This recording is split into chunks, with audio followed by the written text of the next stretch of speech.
Talk radio is a strange medium that attracts strange individuals, and the Opie and Anthony show was no exception. During the show's 20-year run, it played host to many unusual characters, but few are as memorable as the woman from Elizabeth, New Jersey, nicknamed Lady Di. Her Dionysian lifestyle and reptilian approach to motherhood made her story relatable to those of us familiar with delinquent parents. However, she is probably more memorable to fans of the show because of the many bizarre and saddening details that were revealed about her life over the years. Likewise, the story's tragic end, and the ease with which it could have been avoided, are still puzzling Opie and Anthony scholars to this day. It's unclear exactly how, why, or when Diana Urbani came to the attention of the Opie and Anthony show. Posts from the Opie and Anthony message board, whackback.com, indicate that Lady Di was a fan of the show in a similar vein as another show regular named Stalker Patty, and that one day she simply showed up to the radio station. The Opie and Anthony show had a very dedicated fan community, especially on the various message boards where Anthony himself was an active participant. It's entirely possible that at one point documentation of Di's earliest encounters with O&A exist. Unfortunately, many of the early fan sites are long defunct, so these moments may be lost to time and the bowels of the internet. Former O&A producer Eric Nagel believes Di and her friend Marion may have been introduced to the show in late 1999. Even Greg Opie Hughes has stated that he cannot remember how he and Anthony were introduced to Di and her friend Marion, collectively dubbed the retarded Laverne and Shirley. What is known is that Diana was calling into the show as early as January of 2001, although Opie and Anthony already appeared to be familiar with Di, Marion, and several tropes associated with them. All right, 212-757-1027 if you want in today. Lady Di. Yes, hi. How you doing? Happy New Year. Welcome back. How's everything? Oh, just dandy. Oh, my God. You know, let me tell you something, guys. The commute home without you guys would be terrible. You know? Uh-huh. I mean, I was hearing the radio and I was fired. Huh? That's horrible. Lady Di, of course, really, really likes Anthony. A lot of listeners have my screen name. Mm-hmm. And we're keeping in touch with me. Okay. And I got privy to some information that I would like to share with Anthony. I haven't even told Anthony. Uh-oh. What information is that? Does this have to do with Lady Di? With me. It has something to do with Lady Di. All right. And okay. Lady Di, if this is true, you better not deny it. Go ahead, tell me. What? What? I have been informed that Lady Di, one half of the retarded Laverne and Shirley, you better stop that. Yeah. thinks that she has a shot at Anthony. Wait a minute. What happened? At some point afterward, Di and Marion appeared in studio for the first time. For longtime fans of O&A, this appearance is a surreal experience. Despite being nearly 20 years old, it bears the hallmarks of every Di and Marion segment that would follow it. Chiefly asinine and irrelevant babble that added nothing to the show. Did you really throw out Diane got him. What? Did you guys really throw out the cologne? Yeah, I hated your cologne present. That was Pierre Cardin. That was her right there. Opie? Yeah. Yes, Anthony. A lot of people My idea wanted to get you guys like gift certificates or something. All right, listen, if you don't shut up, I will throw this. What? When Opie and Anthony ended the segment by leaving Di and Marion to host the show, we would witness the second of their defining characteristics, fighting with callers and delivering vicious comebacks. Mario, you're on the line. Yeah, how you doing? Okay. How you doing? Yeah, how much would it cost to F you two scrags in a dumper? How much would it cost to F you in a dumper, buddy? I don't know. How much you got? None of your business. I don't think you'd be worth a penny. Oh, come on. I'm worth more than that. I'm serious. I don't think you'd be worth a penny because I don't like your attitude. You got a bad attitude. What are you going to do? Hang up on him. Really, you got a bad attitude. I don't like people with bad attitudes. Serious calls, please. Because of their buffoonish stupidity and tendency to get into arguments with the audience, Di and Marion became frequent guests of the show. But it wasn't until September of that year that they had their first truly memorable moment, when they acted as Opie and Anthony's replacements at the MTV Video Music Awards.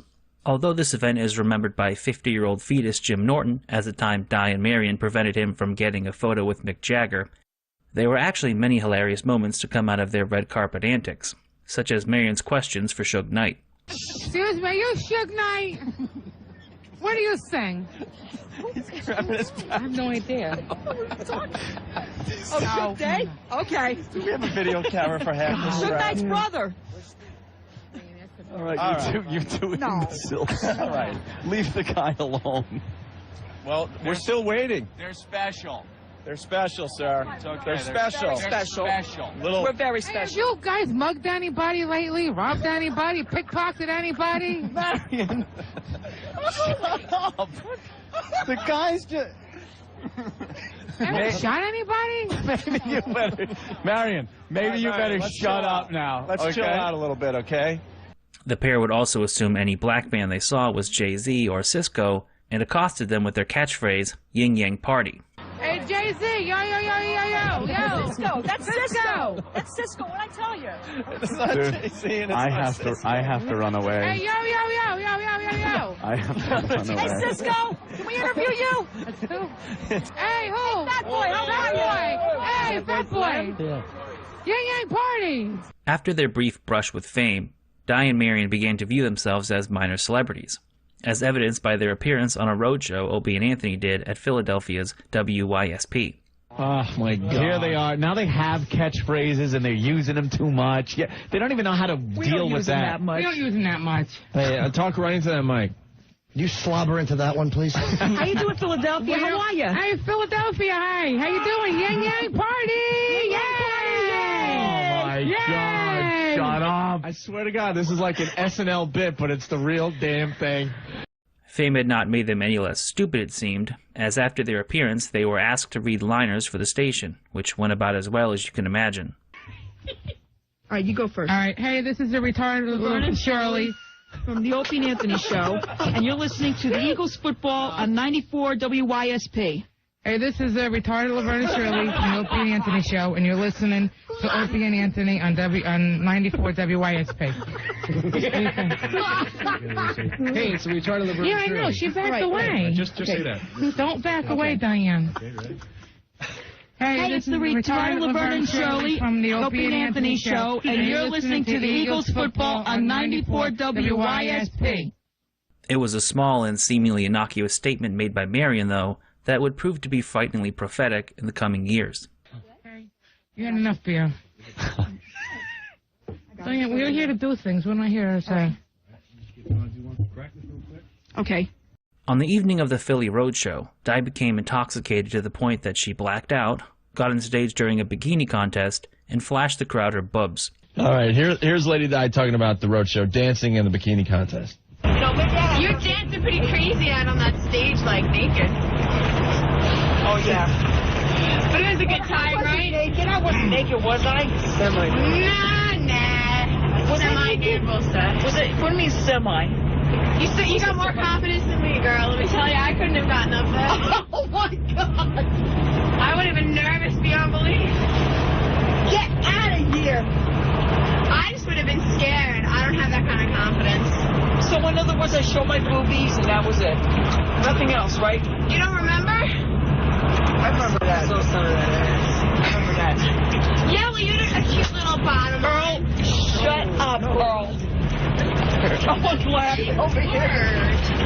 Earl, that's all I showed was that. Nothing else. Maybe a little bit of my ass, but that was it. Oh, there's no such thing as a little bit of your ass. She has no clue what she did on the stage. No. Oh, wow. This kind of behavior could be written off as a little lighthearted debauchery if Di was a 20-year-old girl with no responsibilities. But it's important to remember that at this point in her life, she was a woman in her late 30s with an 11-year-old son. Still, her actions could have been forgiven if this was a lone incident. But it was not. 2 months later, Lady Di took part in the O&A message board Christmas party, which was also attended by Anthony. According to Anthony, she was incredibly drunk and performed an indecent act on a man in a snowman costume. Anthony, there's a picture up of Lady Di filleting a dog. It looks like you were telling the story earlier. You went to the opieanthony.com message board Christmas party. Yeah, and there was a Bar 9 here in Manhattan. And she was there, drunk off her ass, with the other retarded Laverne and Shirley member, Marion. And Lady Di was so drunk, disgusting drunk, that at one point a snowman, guy in a big fuzzy snowman suit, and she went up to the carrot-like nose on this snowman, Lady Di, all drunk and disgusting, and starts sucking on the nose. She's giving a Hummer to the nose of the snowman.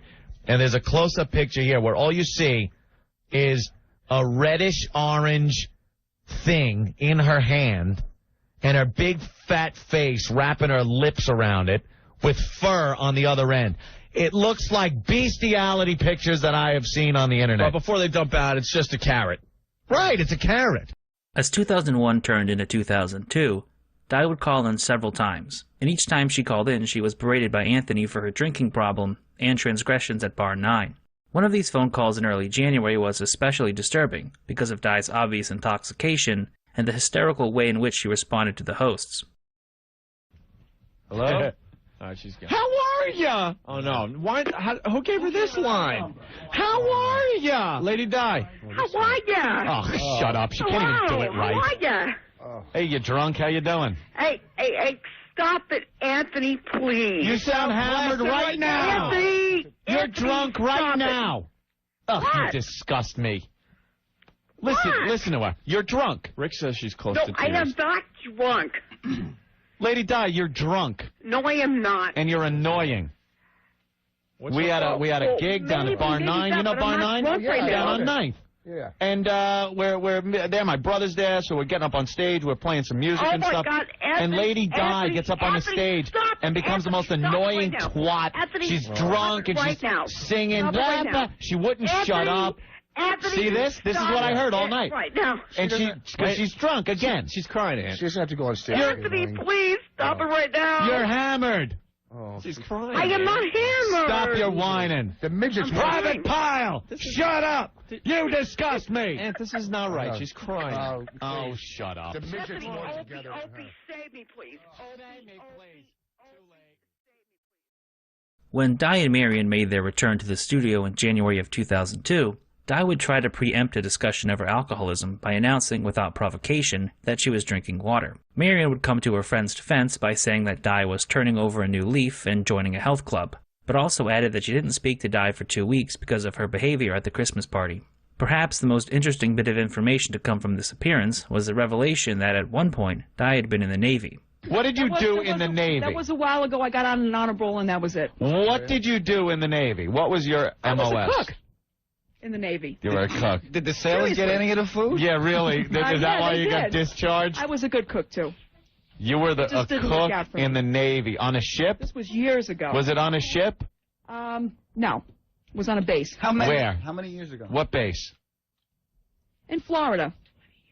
What? 20 years ago. 20 years ago? It was a long time ago. It was Thank you, Marion. How long were you in?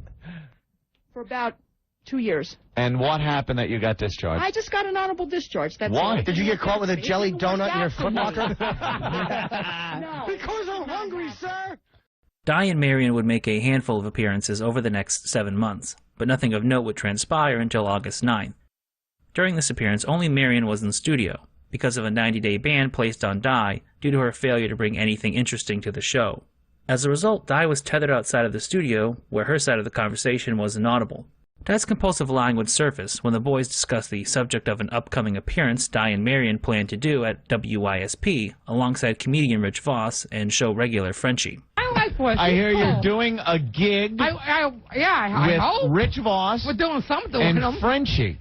We're doing something. I don't know what we're doing. How much are they paying you? I don't know. That's something. Or are you just giving them your shirt Look to at hold Di. the event inside of?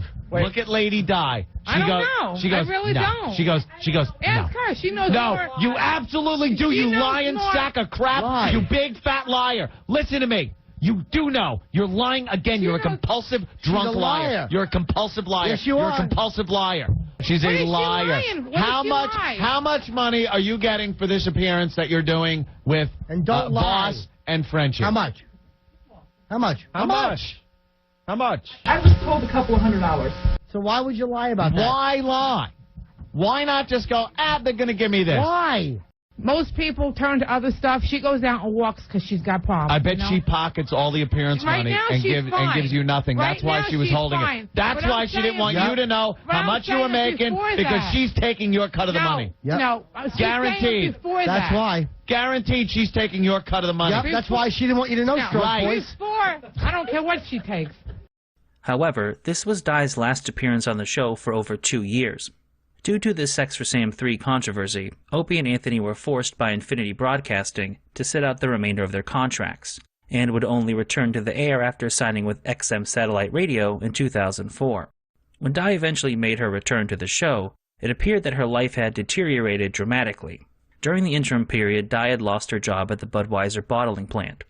Although the exact reason she was laid off is unknown, it was mentioned that she had been out of work for 2 years. On November 2nd, fellow guest Stalker Patty called in to tell O&A that she was trying to get Di a job at a local diner. All right, yeah, so we're at the Brooklyn Diner, and big surprise, you were there also yesterday. You're there every morning getting your, tea? My coffee and muffins. You get a coffee and a muffin? It's prepaid at the Brooklyn Diner. Everything I do is prepaid. And you came over and said hi. And yes, then I did. You told us that you're trying to get Lady Di a job, huh? Yeah, she's terribly lazy, and I called her last night. She didn't even get anywhere writing down her resume. All she's got to write on a piece of paper is everything she's done. All right. So that I know. What she's got to do is write everything she did. All right, listen, so how did you get involved with Lady Di's awful life? Well, she was telling me she hasn't worked in 2 years, which to me is ridiculous. Most people find a job within 3 to 6 months. Hey, it's not always ridiculous to not work for 2 years, okay? Don't rub it in. Later in the show, Di herself called in, sounding inebriated. Early on, it was apparent that Di was not alone, and quickly handed the phone off to one of her guests, a man named Howie. Aside from being genuinely hilarious, Howie provided an insight into Di's situation that the drunken compulsive liar would not have otherwise. Di is See just what this is all waking about. up. She needs a job, and I guess she's going to start her job search soon. Let's see what this is all about. Yeah, definitely. Hold on. Lady Di, are you going to find... Howie? Howie! Me and Lady Di were hanging out all night. I threw her a good one. Hey. Hey, Howie, what's up? What's up, brother? How do you know Lady Di? From a friend. What do you mean from a friend? My friend Chris knows. Did you sleep over there last night? I know her. Did you sleep over last night? Oh, yeah. I'm here for a while. You're here for a while. Why? Why not? So you're just hanging out over at her place? We're hanging out, having a good time. All right, Howie, be honest. Did you guys have some action last night? Did we have what? Action. Little action? No. Why not? I ain't dealing with that. I got action with other girls. I ain't dealing with that. Why wouldn't you deal with that with Lady Di? I have standards. How does she look in the morning? Not good. He's freeloading off of her and he's bashing her. What? Dude, you're freeloading off of her? Why would you want to be at Lady Di's house this morning? Freeloading? I'm just here for a party and having a good time. When did the party start? When? Yeah. Yesterday. And it's just a party with you two? No, my friend Chris. And why is Chris there? Why is Chris there? Yeah, is anyone trying to bang Lady Di? Huh? Is anyone trying to bang her? Not me. Did you guys go to bed yet? I'm still up. They're sleeping. They're sleeping together? No. Chris is on the couch, and I'm up. Dude, be honest with us. The tunes. Be honest with us. How much did Lady Di have to drink last night? A lot. Yep. Yeah, you know she has a drinking problem, right? So do I. When Di returned to the line, she acted evasively in response to questions about her employment and drinking problem. Stalker Patty would then call into the show and grill Di over her resume, which Di then drunkenly stumbled through for several minutes. All right, so what do you want me to do? All right, we got Stalker Patty on the line. Stalker Patty, go ahead. Talk to your friend, Lady Di. Okay, go ahead, Patty. Go ahead. Yes. When are you going to send me your copy of your resume or experience that you've had? All you have to do is just write it on a piece of paper and just mail it to me. I gave you my address. Well, I have it right here. Do you want me to type it out for you? You don't have to type it. I'll do that for you. Just write it down. I just want to know what you've done in your life. Wow. Lady Di, why don't you read off your resume for everybody? Okay. All right? All right. Summary.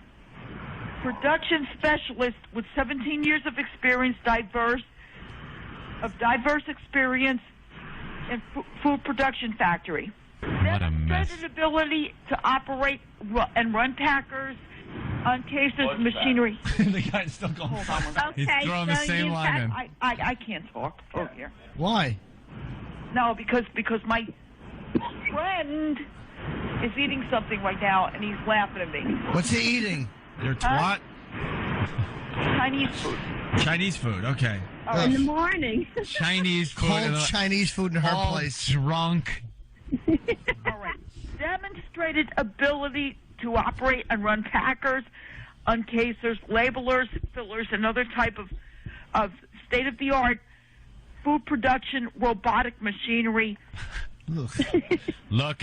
A similar situation unfolded on November 10th, when stalker Patty called into the show and the topic of Di's resume was brought up again. Patty stated that she would go as far as to type the resume out, if only Di could write it down and send it to her. But 8 days had passed since their previous on-air conversation, and Di had still failed to send the resume to Patty. When Di called in to defend herself, Patty would reveal the reason Di had potentially been so hesitant to commit to finding a job. The office will be finished before she gets that resume. You know what Fat, she lazy told slug. me? What? You know what she told me that really bothers me? She says that if she has a job, she'll lose her public assistance. Oh, you're one of those people. Oh, you'd rather stay on the welfare. And that might be a hesitancy that you get so dependent on something, you know? Yeah, that's right, Patty. I'm not saying anything. Oh, she doesn't want to lose her public assistance. So you'd rather stay on the welfare than get a job? Well, you know, let me tell you something right now. I'm looking out there. Even if you're not familiar with the Lady Di story, you have probably already connected the dots and come to an alarming conclusion. How does a woman with a teenage son refuse to find a job for 2 years while having men over at her apartment, smoking and drinking at all hours of the night? Just answer questions I'm fine. as smoothly And as my that. kids will be back over here. You're There's not no doubt about fine. that. You can't smile and go, I'm fine. Things aren't fine. Wait, I just Until heard you. accept that. You did lose your kid, right? No, I did not. But he's not living with you right now? Well, actually, he's with my father, but I did not lose him. All right. Why is he with your dad? Because he's with my dad. I guess, you know, I don't know. We're financially stable right now over there. Well, then why don't you stop drinking and you can work that out? You got it. I think I should. Stop drinking and having these guys over your house. Oh, well, you know, the guys are my friends. Oh, well, you know. Yeah, great friends. They stay up drinking and smoking all night. No, they don't.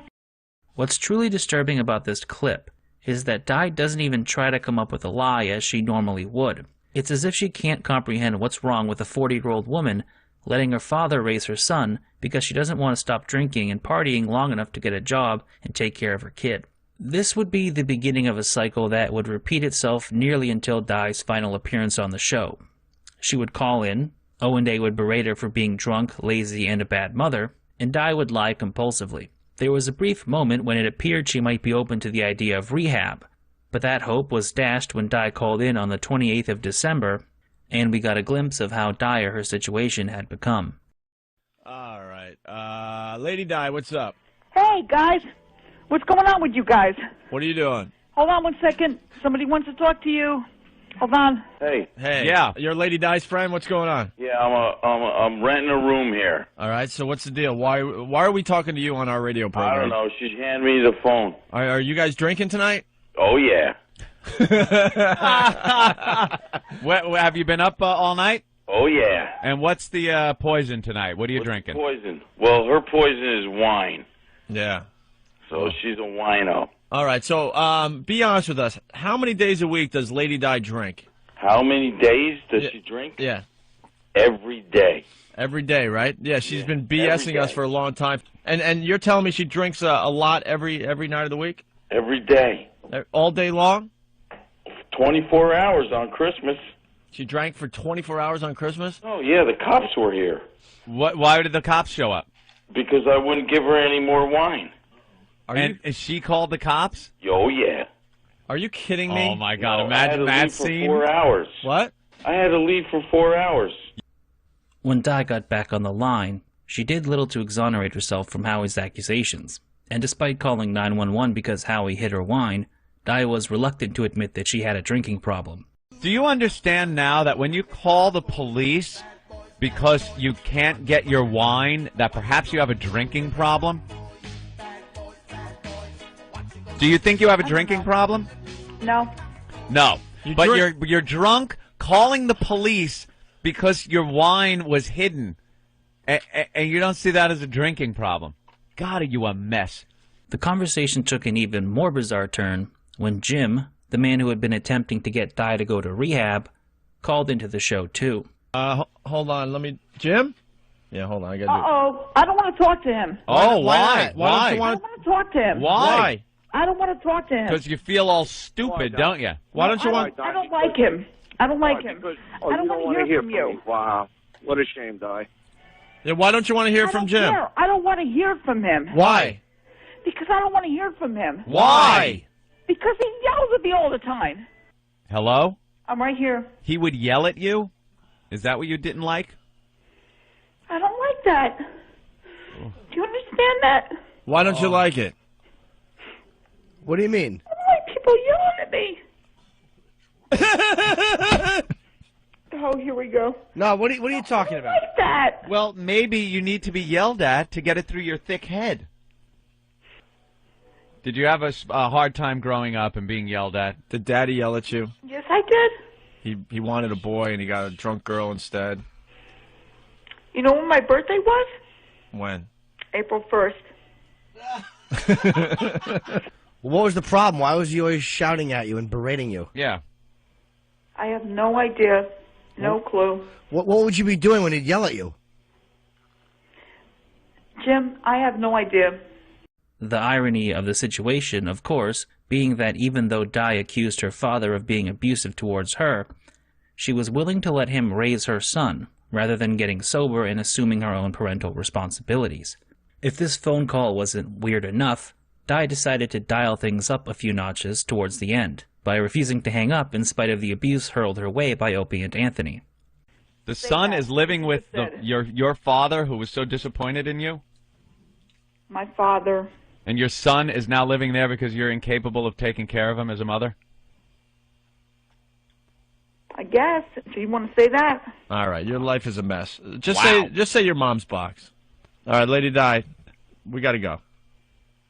We'll talk to you later. Yeah, I guess. Lady Di. What? See? You see? I told you. I'm on to you guys. On to what?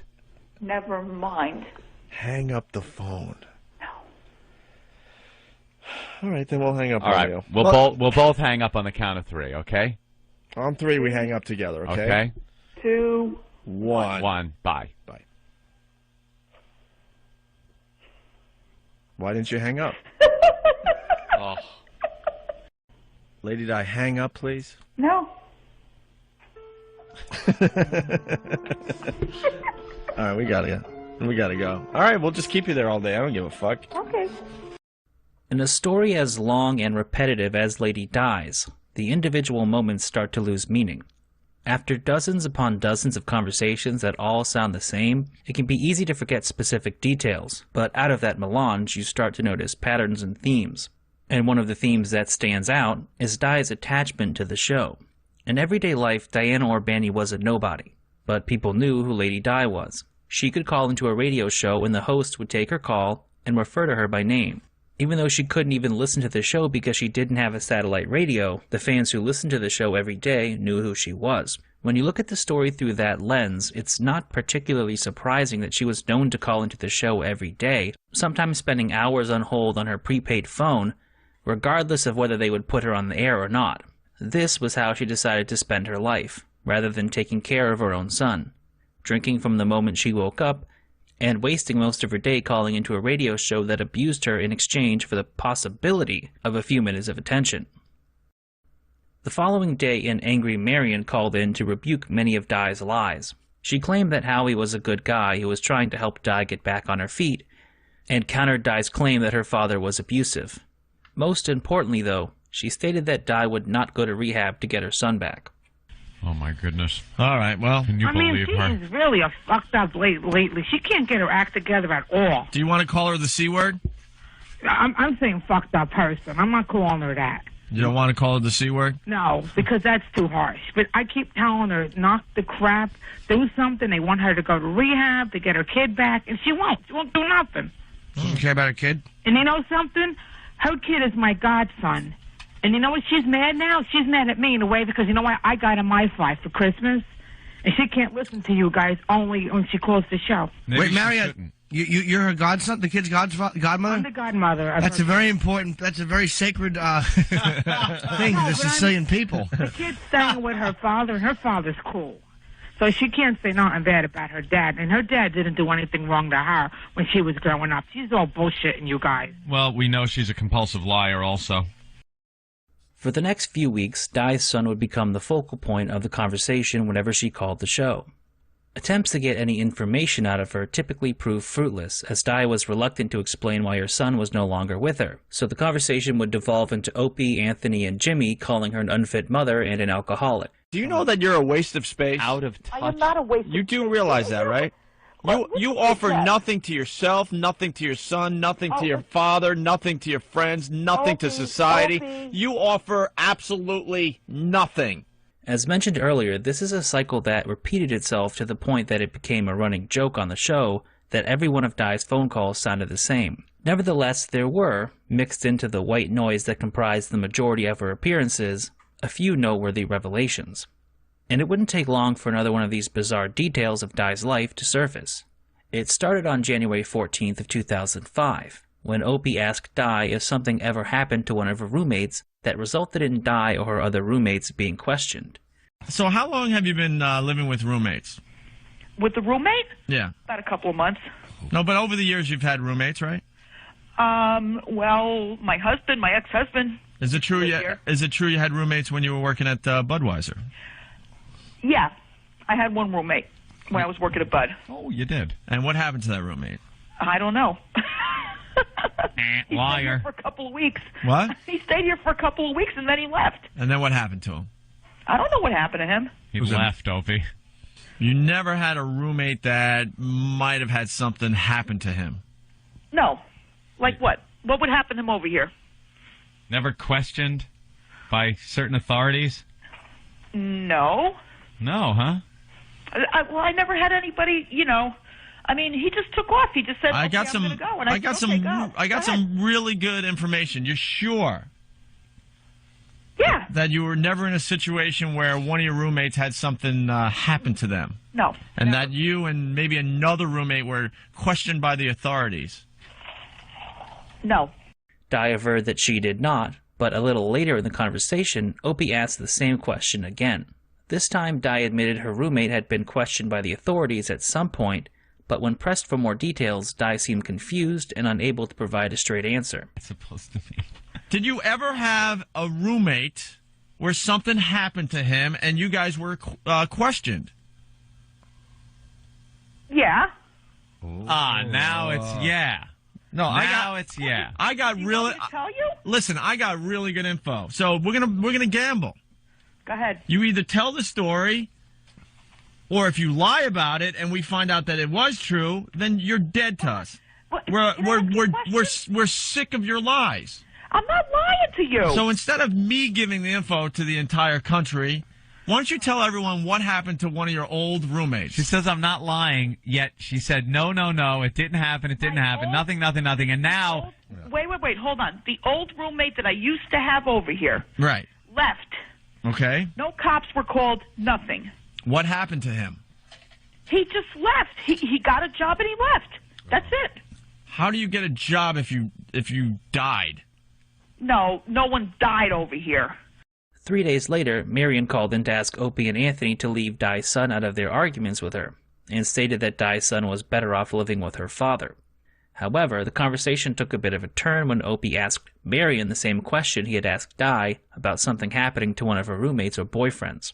All right, Marion. He really is. He's doing good. Marion, really fast, because I think Lady Di was lying to us. Did she ever have a roommate or a friend or an ex-boyfriend that died? No. Nothing like that. No, I'm going to tell you, Peter's father died. Who's Peter? Her son's father died years ago. But they weren't together when he died. Was it under any type of wacky circumstances? No, they were not together. But how did he die? He, long story, but he got sick and died. Of what? Of die. No, he did. He had a lot of problems, and he was in and out of hospital. This is going back when the kid was a baby. So there's no one that may have been involved with a train. No. All right, because this story gets more and more interesting, and that's the only reason we have you on today, by the way. Although Opie and Anthony obviously knew more than they were letting on, Marion continued to be vague about how the father of Di's son had died. Only moments later, the full details were revealed when Opie read an email from Stalker Patty. Stalker Patty, who has become friends with the retarded Laverne Shirley, wrote an email to Ben, and she writes, if she's listening, maybe she could give us a quick call. I had a talk with Lady Di. I hope I'm not crossing the line on this. I think the incident that you guys are referring to was brought up with her on the air involved a boyfriend she had 15 years ago. Well, that was Peter's father. She got pregnant by him and had her son.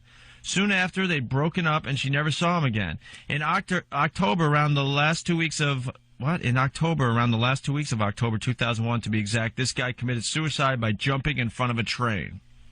I don't know if he did that, but he did die. The story was reported in the Star Ledger. Oh, which is a New Jersey newspaper. He did die, though, but he was. If you say that again, I'm going to throw a CD at your fat face. I'm trying to tell you something, though. He took care of his kid until he died. After several more minutes of interrogation, Marion finally admitted that she knew about Di's ex-boyfriend's suicide, proving that she had been withholding information. He had other problems, and he decided to end it all, okay? Yeah. Although train jokes had become a staple of Di's future appearances, little was gained from the revelation that the father of her son committed suicide by standing in front of a train.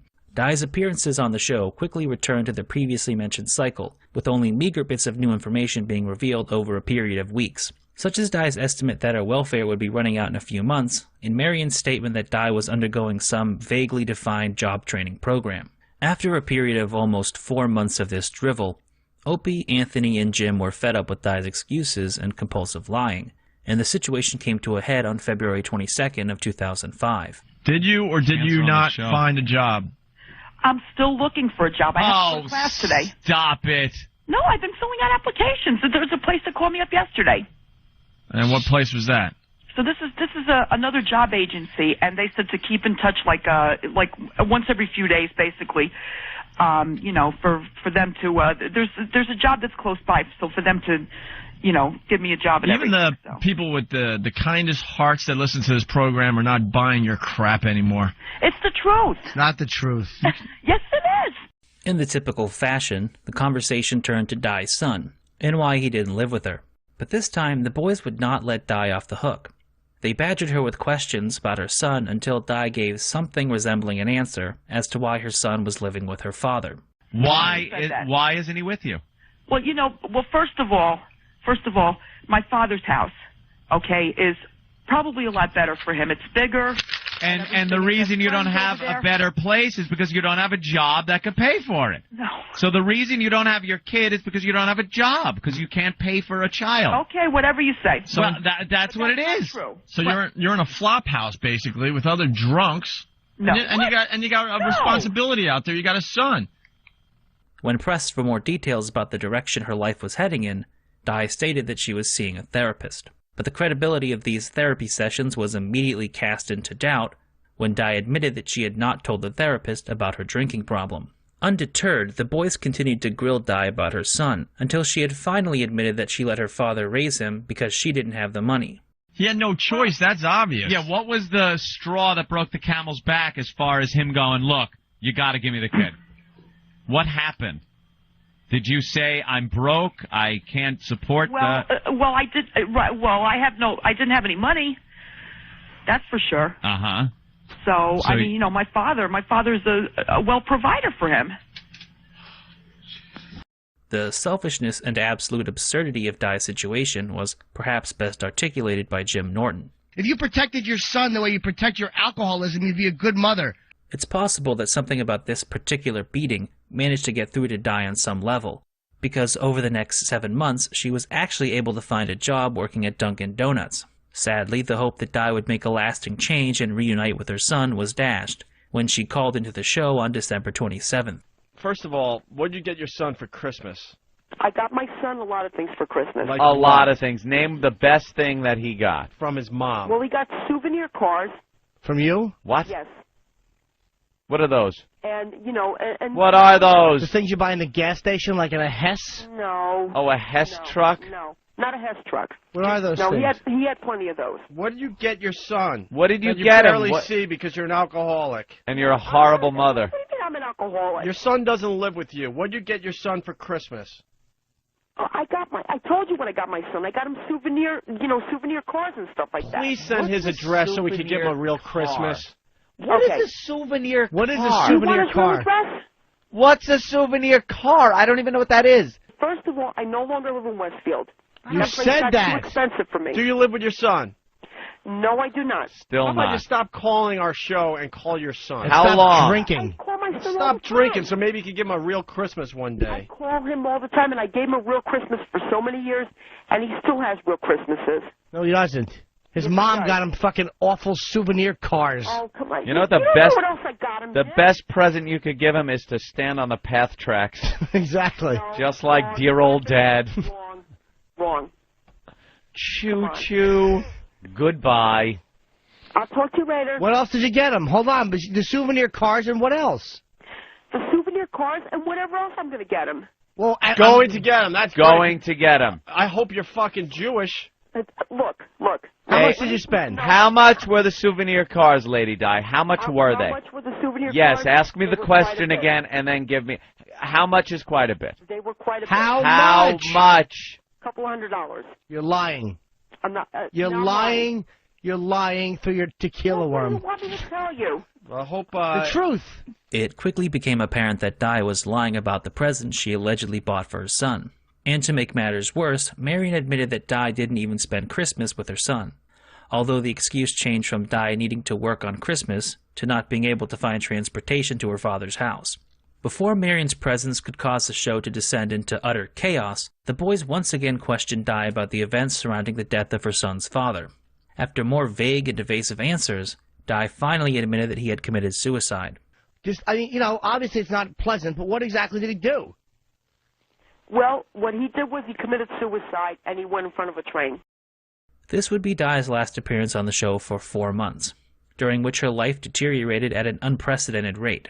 But the downward spiral would produce some of the most memorable moments in the entirety of her story. Lady Di. You do me a favor. Yeah. Can you raise a fund for me? Whackback.com. Please? No one requests the funds. They usually come up because people have sympathy for somebody. No one really has much sympathy for you because we've tried to help you in the past, and you've been so stupid and arrogant and lying to yourself. I'm not lying to anybody. I'm not You're a drunkard. You're a drunk. We told you are. We told you were going to lose your fucking house and everything in your life. And look, ta-da! As everyone associated with Di had predicted, she was homeless and living on the streets by April of 2006. The same day that Di called the show and begged O&A to start a fund for her on whackbag.com, Marion called in to set the record straight. Back in January, she went into rehab. They gave her medication to take, to get off the alcohol. She couldn't handle it, and she just wanted out. She went a little nutsy at the end of, the 28-day program that she was supposed to go through. At the end, I figured beginning of February, she started to tell me about this medication that they give you to wean you off the alcohol. I know all about it, right? I said, we'll take it. She was taking something else, too, for her anxiety. I says, this is to help you. I says, take it. I said, stop being nervous.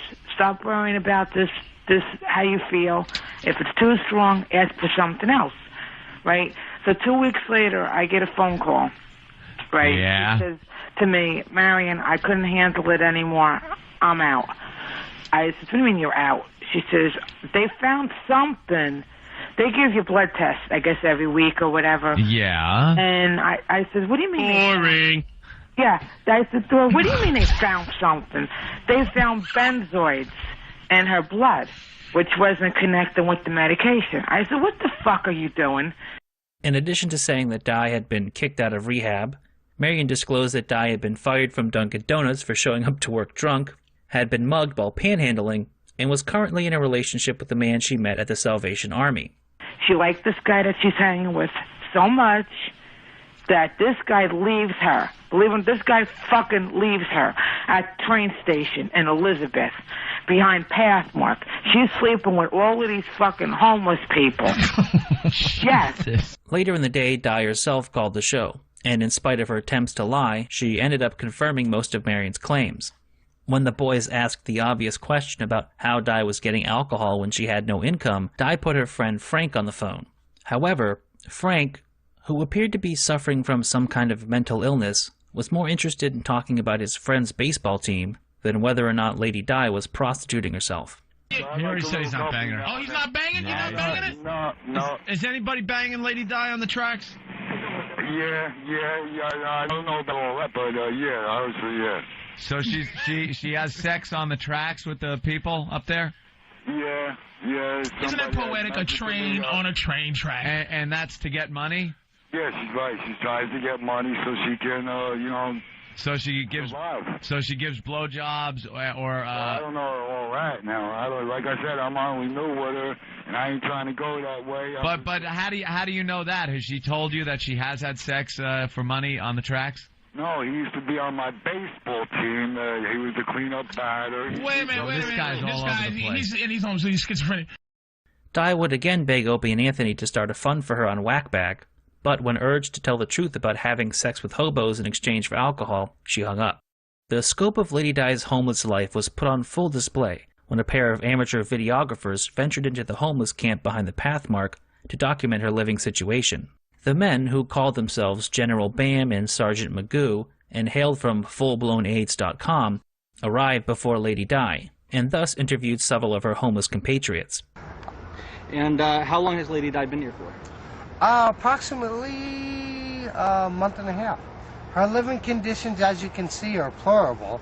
It's very sad and very deplorable. She's been doing Have you had sex with Lady Di? Yes, she has. Honestly? Yeah. You've had sex with Lady Di? Yeah. Yes, yeah. Because she woke up one day with her pants down her ankles and a ponytail. No, she didn't even remember those. The only one. You weren't the only one? No. How many others would you say? One, two, three, that you know of. I mean, Six total. About six. Three. About six. Lady Di is going to kill us. Three I know of for sure. Three you know of for sure? Yeah.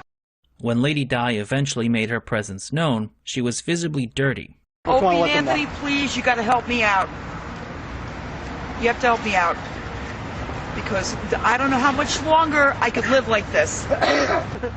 After once again begging Opie and Anthony for assistance, Di would admit to having an intimate connection with a man known as the Romeo of the Railroad. Are you two, intimately involved with each other? On an adult basis, not anything nasty or anything. But... There goes Romeo of the Railroad. Upon their return to the Pathmark-adjacent shantytown, Di confirmed the claims about her relations with other vagrants. Is there a reason why that bed is broken? Yeah, we've been fucking too much. We got another guy. They've been fucking too much? For her. He broke it. Thank you, baby. I'm the one that brought it up here. Yeah, but we broke it. I made $6. Hey. Once settled in and properly libated, Di opened up to questions about her current condition, although as usual her answers were evasive and she took no responsibility for her own predicament. Was drinking an issue also that took up a lot of your money? Nah, I don't know. How much are you spending a week on alcohol? I don't know. Should I be honest about this? Absolutely, be honest about it. Yeah. Okay, $10 a day. On alcohol? $10 a day. Jugs of wine every day. $10 a day. And is that why you lost your job, because of drinking? No. No, I just decided not to go back. That's all. How did you lose your job with Budweiser? Come on, be honest. Tell us the truth. That's a really soft issue right there. I had the job 17 years. I know, and it hurts that they fired you. Why? Let your story be known. Did you mess up? Because I had a back pain. I went to see the nurse, and when I went to see the nurse, they decided, instead of me seeing the nurse, they decided, okay, she's going to sue the place and to just say, bye-bye, that's it. That's the reason they fired you, you think?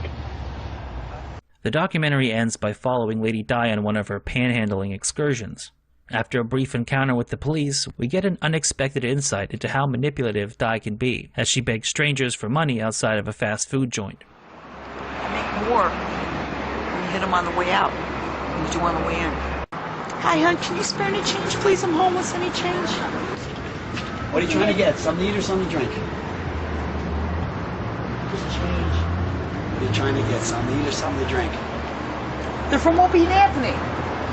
Oh. You know Opie and Anthony are? I heard you guys on the radio. Yeah, she's Lady Di. She's the one. Lady Di, we'll get whatever you need. Thank you, baby doll. Have a good one. You too, hon. Another 4 months went by before Di was able to get herself off the streets. When she called into the show in August of 2006, she had found a place to live and a temp job working in a warehouse, but she was still at home drinking beer with a homeless crack whore at 8:30 on a Monday morning. For most people, being homeless for several months would probably be a pretty eye-opening moment, a reason to examine their life and figure out the changes they need to make to never end up in the same position again. Not Lady Di, though. She was insistent that she needed to take baby steps, none of which involved getting sober. She said you drink every day. She says you drink every day, and you're not.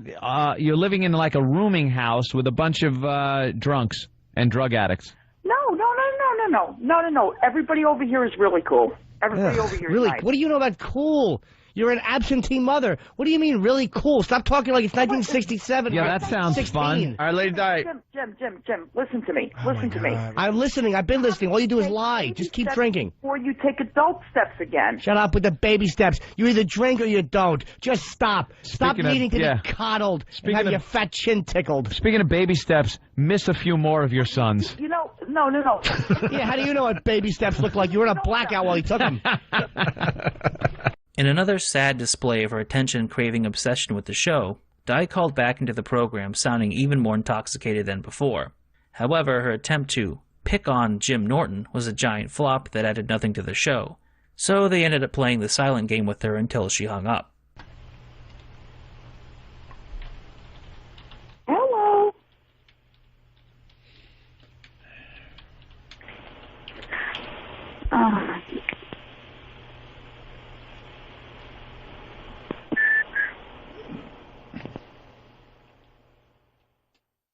Di's obsession did not diminish in the following 2 months.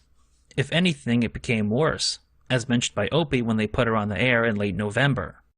Let's say hi to Lady Di. Lady Di, what's up? How you doing, guys? Better now that you called, dear. Why are you calling us every day? Why? I need to know why. I don't call you every day. Every day, but we don't throw you on the radio. But you're calling every day. Why? Why are you calling us? Because I love you. Look. Let me tell you something right now. I love you guys, and so does Marion. Both of us love you guys. Thanks. Well, I don't love you. You're not even a thought. You love me. You're not even a thought in my head when I'm not doing this radio show. Oh my God! I tried to get through to you on 3FM, everything like that. You're trying to get through every day. Why? What do you have for this program? No, I'm not trying to. We're get moving through on with new characters. We don't need you anymore. Yeah. We used you. We got good radio out of you, and that's it. Yeah, what do you want to say, Di? You got the floor. You used us, and you got the radio out of us. What do you want to say? What do you want to say? Go. I want to say hello to you guys. Well, we're doing a radio show. It was not uncommon for Di to call the show for no other reason than to say hi or that she loved the boys. In fact, as this video has shown, her aimless blathering was the norm. But by now, Opie, Anthony, and Jim were tired of this and largely wanted nothing to do with her. So they wasted no time insulting and degrading her. I just wanted to find out. So, Lady Di, you're drunk. Do you swallow or spit the hobo cum? Everyone wants to know. Let's get into some real questions here. Yeah. Do you swallow or spit, or maybe just as a goof to make everyone laugh, you gargle it a little bit?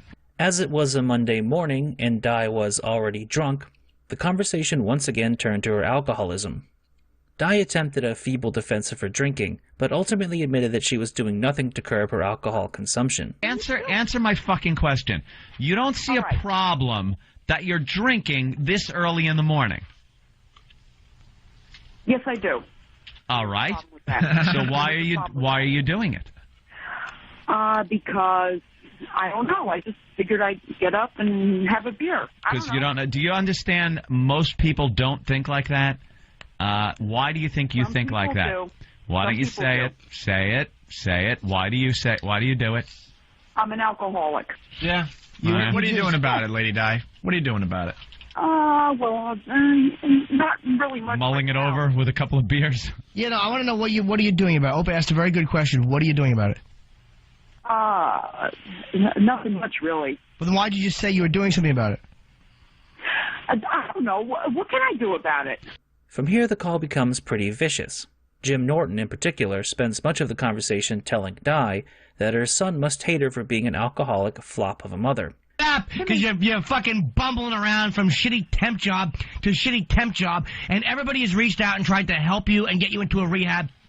And you're a self-centered fuck, and you don't care about your own kid, and your fucking ex-boyfriend didn't give a shit about the kid, so he fucking bit the fucking front end of a train to get away from you. That's how awful you are. That guy abandoned his own kid to get away from you, you self-centered, drunken sod. Shut your face. Your kid hates your guts. He doesn't love you. He doesn't think it's charming that mom walks in. You're not a charming drunk. You're a dirty-faced, horrible-toothed, bad-breath fucking sot. And he hates your guts deep down. He resents you. What's your son's name there, Lady Di? We forget. Peter. Peter. Peter hates you. This prompted Marion to call into the show and ask the boys to leave Di's son out of the discussion. But as the conversation progressed, it became obvious that Marion was enabling Di's behavior by making excuses for her drinking problem. Marion, are you working on what you're going to say at Lady Di's wake? No, because you know what? Diane doesn't drink as much as she used to, okay? You know what you are? You're an enabler. I was going to say it. You're an enabler, Marion. You're a codependent slob and an enabler. Your friend is drunk on a Monday morning. It's not her fault. And you're going to sit there and say she doesn't drink as much? It's not her fault. Not her fault. Shut your fat face. Predictably, though, the addition of Marion to the dynamic transformed it into a cacophony of bird-brained yammering. Amidst the chaos, Opie made a fairly astute observation about the role of Di and Marion on the show.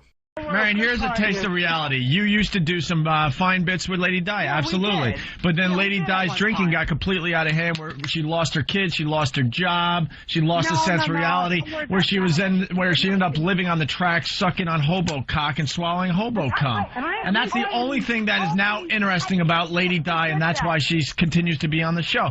But as far as doing bits for this fine show called the Opie and Anthony Show, it's long over. Yeah. When Marion finally hung up, O&A decided to pretend that Di was no longer on the line.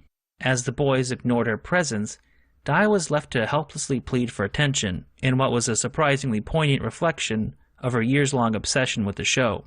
All right, so we're going to take a break, and then we're going to continue with the Opie and Anthony Show with this Kramer thing. Listen, Opie, the Michael Richards Kramer thing with the N-word tirade on stage at the Laugh Factory in L.A. And by the way, a special surprise. Yeah? We have some delicious cupcakes. Oh, no, she did not. Cake Girl's back? Yeah, she had a problem last week. Yeah. Which is why she was on her way over with cupcakes, and then, See, this is why we don't need Lady Di anymore. We got new characters to exploit. Yep. Cake lady or cake girl. You need me. Cake Girl rules. Yeah. Cake She made an awful cake. Yeah. It was just a horror. Di did make one final call into the show in late 2006. But after stating that she was going to buy her son a $50 gift certificate for Christmas, she was quickly hung up on. This marked Di's last appearance on the show for nearly 7 years. During this period of time, Di's life would change very little, but her return to the show in 2013 and the events that followed are still considered by many Opie and Anthony fans to be the last great saga in the show's history. As always, I want to thank you for watching the video, as well as liking, commenting, and subscribing. Initially, it was my intention to cover Lady Di's story in one video, but I started to realize that it was simply going to be too long. And it was also taking forever to sort through all of Lady Di's appearances on Opie and Anthony. If you're familiar with her story, you know just how tiresome it can be to listen to, especially all of the appearances back to back. It is mentally exhausting, but we still have more to go. Part 2 is going to catch up with Di in 2013, when she returns to the show. We'll cover the super shows, the internship, and probably everything that came after it. There are only a few issues that I'm debating on covering and where to put them and what to do with them, but I hope you guys enjoy what I have in store for you either way. If you want to support the channel, check out the links in the description. And also, I'd like to give a special thanks to my supporters on Patreon, who help make these videos possible. So thank you, Bone CK, Dan Thomas, Terpatronus, Mike Roballs, James Taylor, CP, The Son of Man, Neem, Origami Fleshlight, Kevin Howard, Medication Doesn't Work, and Jackie.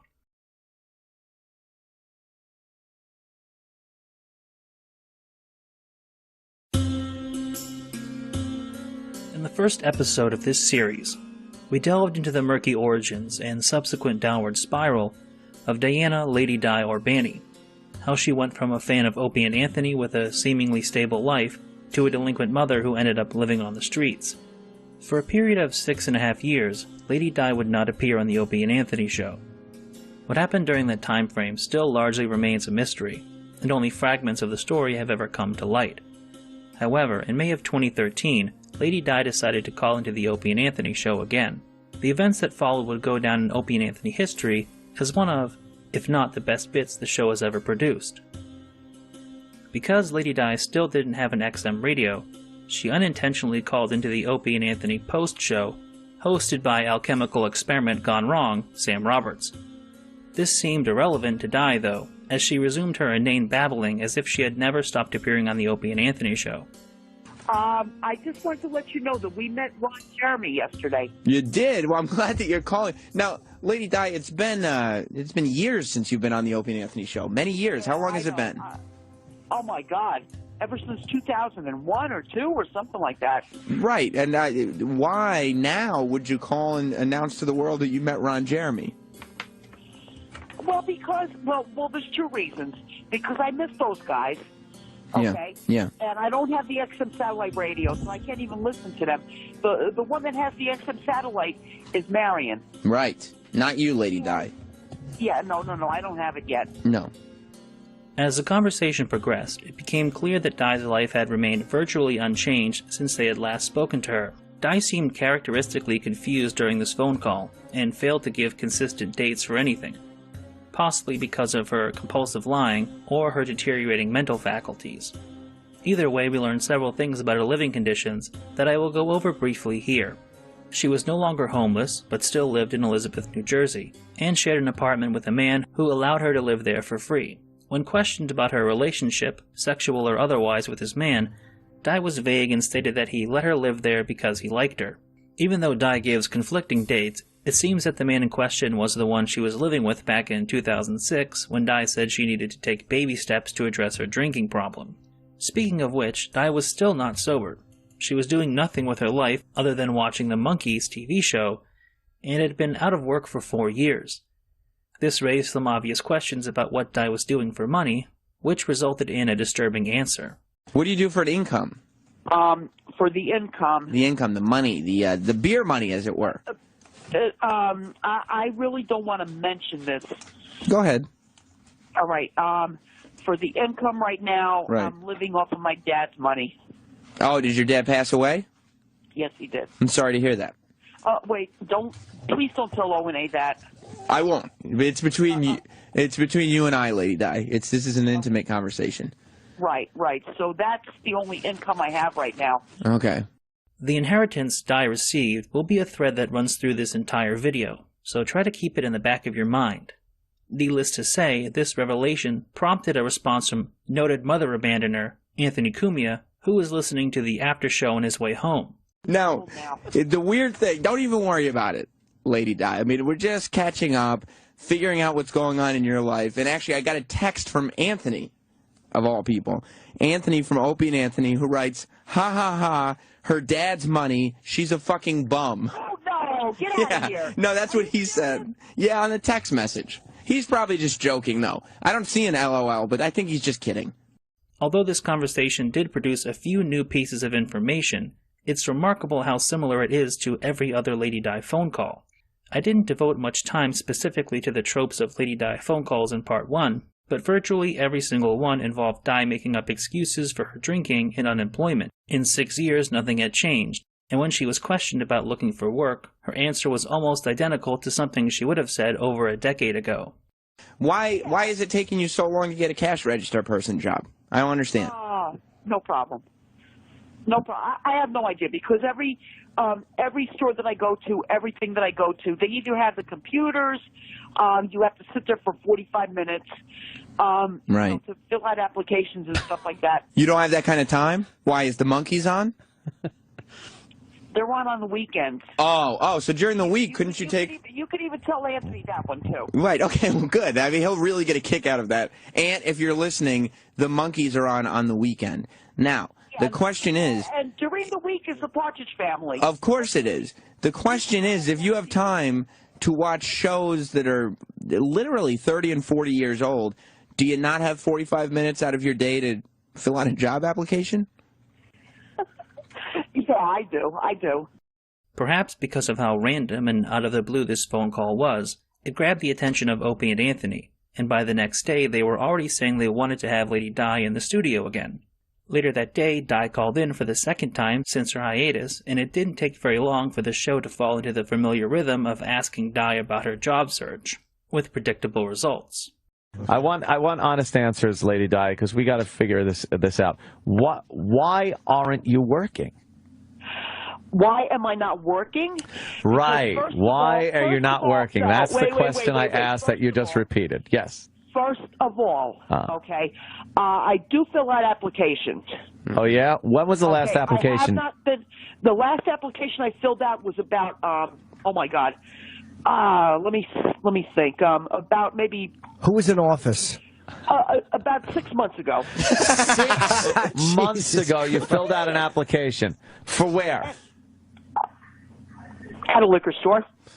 At a liquor store. That's the one place she's applied, because it's the place she mentioned yesterday. Right. Things took a more interesting turn when the conversation shifted to the old question of her relationship with her son, who by this point was in his early 20s. He's pretty happy where he is. Where is he? He lives in Linden. He have his own place? No. My friend has her place over there, so he's staying with her. He's staying with a woman? Yeah. Are they sexually active? No. I knew you were going to ask that. Wait, how old is the woman? How old's the woman? She's a little bit younger than me. How old? I'm not really sure how old she is. Well, how old are you? You're 57, right? I'm 51. Okay. So she's probably like 47? Maybe. I really don't know. As with everything related to Lady Di, it took several minutes of meandering to get to the point, but eventually Di gave a more direct answer as to how her son came to live with a woman twice his age that he was not related to. I apologize. Lady Di, we got to get back to your boy there living with this woman. Yeah. How did he find this woman? He knew her for a lot of years. My father knew her for a lot of years. And how did he, why did he choose her to live with? You know what? I can't answer these kind of questions. How long ago did he start living with her? Oh my God, ever since he was 13. However, Di's comments contradict statements she's made in the past, saying her son was living with her father when he was 15. They also contradict statements Di's son Peter made in a YouTube video testifying his faith in Christ from 2012. During the video, Peter said he was still living with his grandfather. According to Di, her father passed away in September of 2012, so that would mean Peter likely lived with him up until his death. The topic of Di's son was a natural way to transition to the issue of her inheritance. And this time, she provided slightly more specific details about the amount of money she was inheriting. He was 83 years old, first of all. Oh, he was just older. Okay. Embarrassment. Yeah. No, he didn't die of embarrassment. Yeah, we know. Serious. So what happened? No, wait. He died, and now he left you money, and I know that's helping you. Because you had indicated that a long time ago. Did he leave you a lot of money? Well, I have more money to go. Okay, we understand. More money coming to me. Oh, how much? For what? I don't know. Well, how do you have more? My brother has to take care of the lawyer. Hey, wait. I don't want to get into that right now. Well, we're concerned about you. How do you have money coming? Are they just kind of doling out the inheritance on a stipend for you? No, what we had to do was, actually the girl that lives with my son, she, her part of the money, because my dad left money for all of us. Okay. For all three of us. Okay. And, my son gets part of that money also. Okay. But he doesn't get it until he's 25.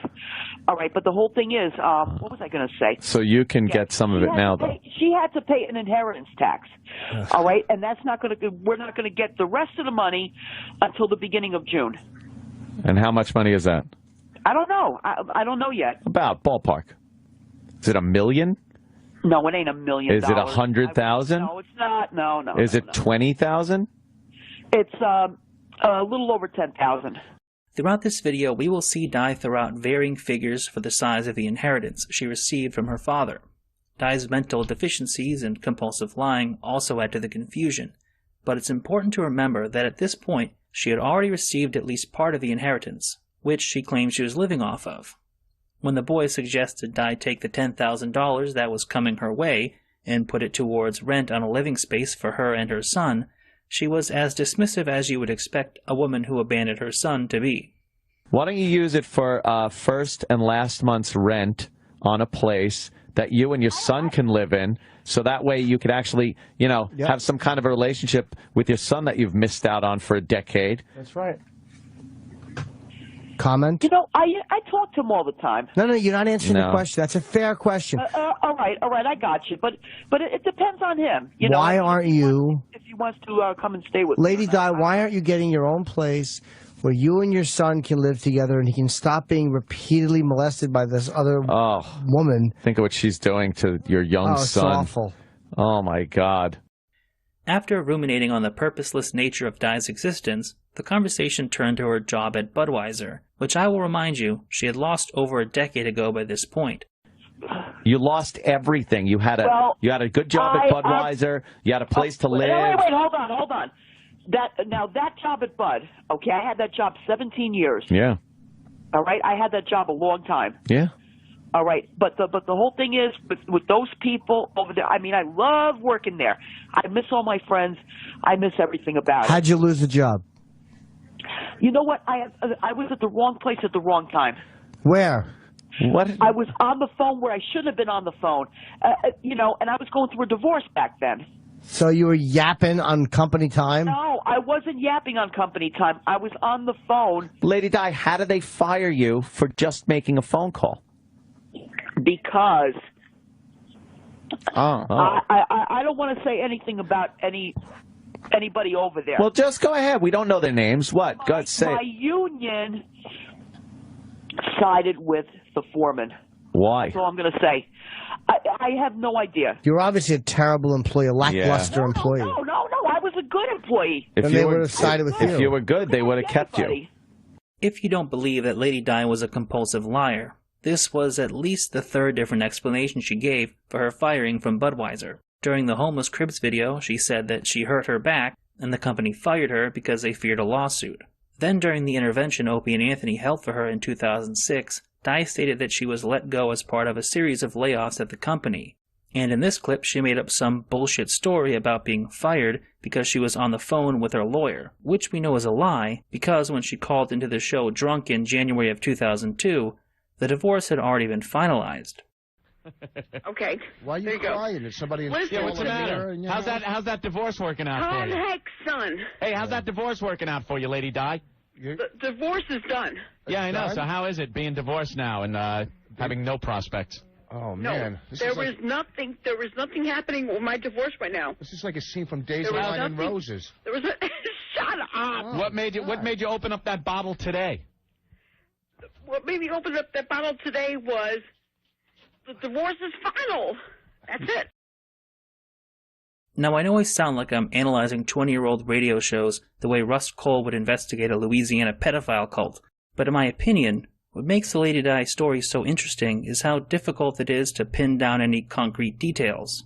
Her story changes every time she tells it, and it's only after listening to these videos multiple times over the years that I've noticed enough contradictions to put together something resembling a timeline. But I digest. Di's perpetual dishonesty eventually gave way to a discussion of her living arrangements with the enigmatic figure known as Bill, who was quickly put on the line with Opie and Anthony. And how long have you known? Because we've known her. We feel like that she's slipped a little bit over the last few years. And how long have you known her? I mean, because she wasn't always like in this kind of trouble, you know. I've known her 6 years. She's been with me 6 years. No, she's kind of like your girlfriend, right? We understand that. Yeah, something like that. Yeah, it's nothing wrong with that. I mean, we you know, you got to stick it somewhere. I mean, why not? No, not that way. No, I know what you're saying, but I mean, there was always the rumor that she was a three-holer. We didn't know if that was true or not. She's doing all right. Why? Now, does she? Let me ask you, Bill. We're a little concerned about her drinking, not just your seeds, but does she drink more than she should?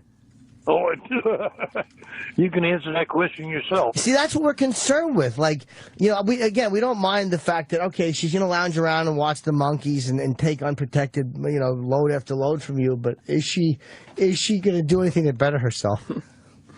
Oh, you have to ask her that. But no, you seem like a good guy. I mean, you seem like a good dude. Like you care about her. And I mean, she's obviously not just a jizz rag to you. Which now. From Bill, we learned that he had known Di for 6 years, which roughly tracks with Di's assessment of their relationship. Bill was retired and living off a pension. Additionally, he said he and Di slept in the same bed, which only furthered Jim Norton's opinions that their relationship was sexual. Bill denied this, but when Lady Di got back on the line, she half-heartedly confirmed that her relationship with Bill was at times sexual in nature.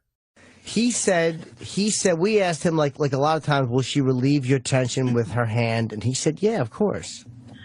Well, then just leave it at that, then. No, but then I said, well, how about the mouth? And he said, obviously. I don't talk about my sex life. We're friends. Who cares? Yeah, I have sex. You have sex. We're friends. But I don't go around talking about my sex life. How often do you use your mouth to relieve his tension? Yeah. Oh, man. You wait until I get up there. No, we'll ask you in person about. Is it more than once a week? That's all. I don't think I should answer that. Just answer it. It's an open question. Oh boy, oh boy. How often? I mean, it's obviously not all the time. You're both, you know. Once a week, okay? You satisfied now? No, well, yeah, but I got to know where he finishes. Di called the show again on June 18th. And the boys managed to squeeze a little more information about the inheritance out of her, including the fact that her mother had left her money as well. So what has changed in 8 years? Well, we have a place to stay, me and my roommate. He's your boyfriend. He's your fucking, you blow him. You blow him so you don't have to pay rent. Exactly. Come on, let's... No.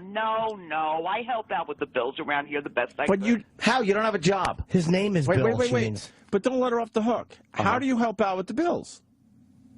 Well, whenever I can. But you like Ann said, you don't have a job, so where's this money coming from to pay the bills? Opie, my dad left me money, okay? Son of a bitch. Yeah, she's been living off her dead dad. Her dead dad's money. No. Both my parents left me money. How much? Oh, that's none of anybody's business. How much? How much? Ballpark. It wasn't millions, if that's what you're asking. No, we don't think it's millions. Was it more than $30? Yes, more than $30. Much more than $30. All right. Was it 10,000? Something like that, somewhere around there, 13,000. Okay, $13,000. So you went through that already. No, of course you did. No. Well, she doesn't pay rent. She blows the guy for rent. She sucks his cock for rent. So we know she she spends sucks money on booze. She sucks dick to get her rent paid. Okay. Right. Imagine how proud her dead dad would be. Oh God, right? He left me $18,000 and then another $14,000 on top of that. What? So how much did he leave you? $30,000? Just say that.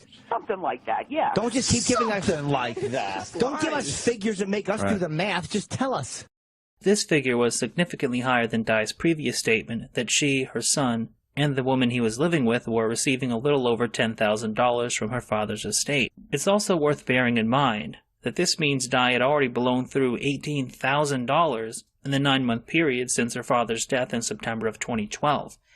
And this is in spite of the fact that she didn't have to pay rent to Bill. That being said, most of the phone call was spent questioning Di about her work history.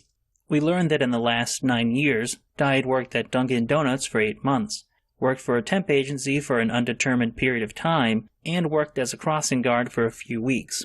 Di wouldn't stop calling in sick and was fired, though. She's lying. All right, no, I'm not. I'm not. Well, you're not what?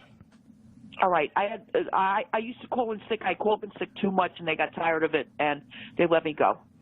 But why is Bill saying don't say it? Yeah. Well, that's what he did not want me to say. Why? Because I called in sick too many times. I had too much free time in between. And why were you calling in sick for an easy job? I guarantee you she was getting drunk after the morning shift. She was getting drunk. And couldn't... No. I just called in sick because sometimes it was winter time and everything like that, and I just didn't feel like going out there and stuff like that, and they just got sick of it. So basically you were a lazy lump that couldn't go out twice a day. You just wanted to sit in the house on your big fat ass and do nothing. I don't have a big fat ass. This call was so reminiscent of her old appearances that Opie actually had E-Rock dig up a phone call from 2004 for comparison. I begged E-Rock to find a clip of Lady Di. He found one from 2004? The beginning of November 2004. We were on the air for a month. It's a quick clip, right? This clip is 30 seconds, almost 9 years old. 9 years old. All right. This is going to make my point. Go ahead. Still out there looking for a job. Yeah, sure you are. You're pounding, Well, not now. pounding the pavement. Well, at least you sound kind of sober today. She does that whenever I she am walks. sober today. What are you trying? What job are you looking for? A tequila worm eater? No.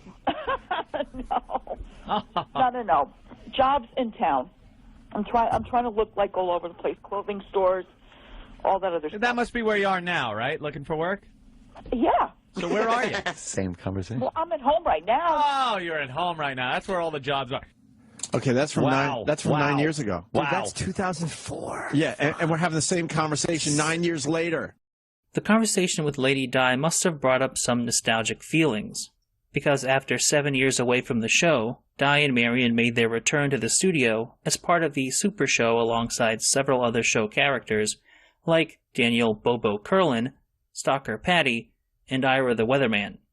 As soon as Di and Marion entered the studio, it was obvious that Di's health had declined considerably over the intervening years. Her face was noticeably reddish and swollen, while her gut looked grotesquely distended, especially in relation to the withered and frail appearance of her arms. Di and Marion are grating on their own, but the addition of the other Mensa members in the dynamic makes these so-called super shows almost unlistenable at times, but there were a few interesting moments from this appearance. The most infamous being the moment when Di got so excited about being back in studio that she came in her pants. How often would you say we're on the cruise? Every night in the cruise? Lady Di, you okay? Every night. Yeah. But you know what? We get a balcony. Hold on, where are you going? What's the matter? We get What do a you gotta do? balcony. You all right? Yeah. You all right? You sure, Diane? Yeah, listen, What's wrong? no. Wait a minute. You all right? Come here. No, you just do it right here. Where you going? What's the matter? What? You okay? Yeah. No, I'm fine. Listen. What? Wait, just talk in the corner. I think I got my friend. Go to the bathroom. Go ahead. Yeah. Did you hear that? I did. I think I got my friend. She just got her period? Oh, my God. It's probably a fucking hemorrhage. Life goes on. Lady I thought I had Di, it, but I what don't made know you that. think? Lady Di, Lady You don't Di. even get yours no more. Lady Di, listen to me. What made you think at 51, after you hadn't gotten your period in a while, that all of a sudden, out of the fucking blue, You got real you nervous. get your period? Tell Opie and Anthony you were real nervous. That's all. It was only a discharge, and that's normal. Oh, God. Damn. Jesus. Believe me, I don't have anything. But wait, what do you mean a discharge? It did happen. It's part of being a person. What happened? What exactly was it? What happened? It was just a discharge. I thought I thought I was getting it again. A discharge of what? Was it blood? I don't know. No. Tell me what. I'm a guy. I don't know. Discharge. Who What's cares? the It's the discharge? body. I have my own body What issues. is it? Clear discharge, if you want to know. All right. Anyway. You're a squirter? Change the Were subject. you getting excited? Let's get off of that. While you were please. talking Let's on the go. air, you had a clear discharge? Well, yeah. When I was talking to you guys, I all of a sudden I felt something. I said, "Let me go to the bathroom." While Di was trying to remedy the situation by asking random women in the Sirius XM building for feminine hygiene products, Marion divulged her true fears about Di's health.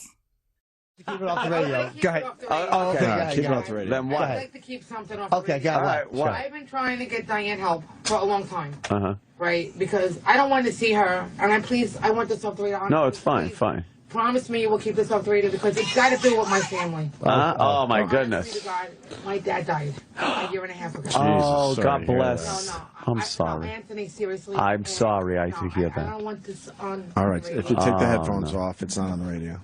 Seriously, I'm going to tell you something. Okay. Yeah, and it turned out to be cirrhosis, and he had it for years. Oh, no. And I worry about that she's going to get like that. Cirrhosis. And I see her. And Cirrhosis of liver. I see her and I see sirloin of beef. No, Anthony, seriously, I see her and I see two people From Bugs Bunny. that died in my family from that. Cirrhosis? Yes. This appearance did have other notable moments, such as Marion twerking for DJ Who Kid and saying the N-word. But we have a lot to cover in this video, so we're going to focus on the essential details from now on.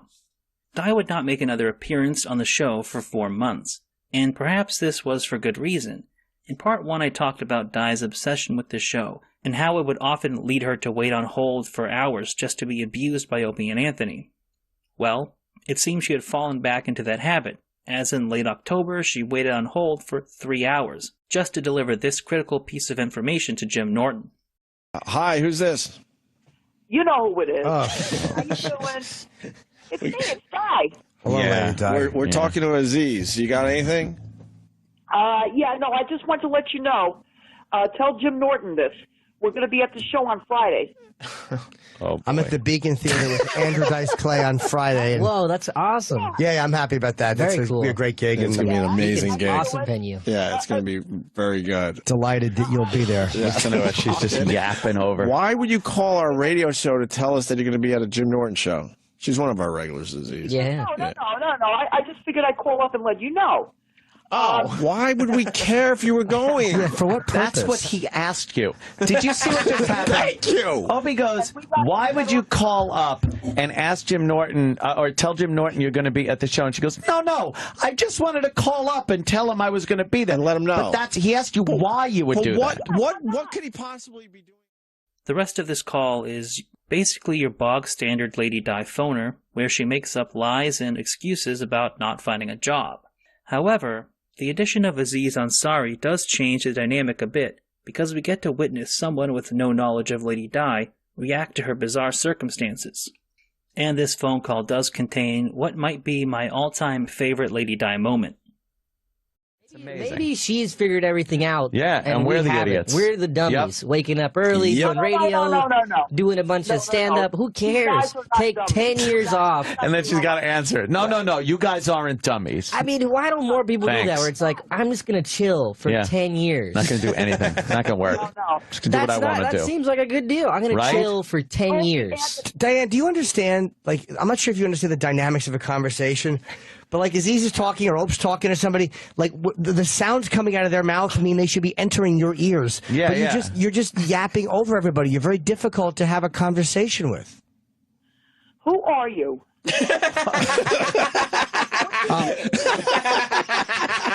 Wait, did you? I don't know who he is.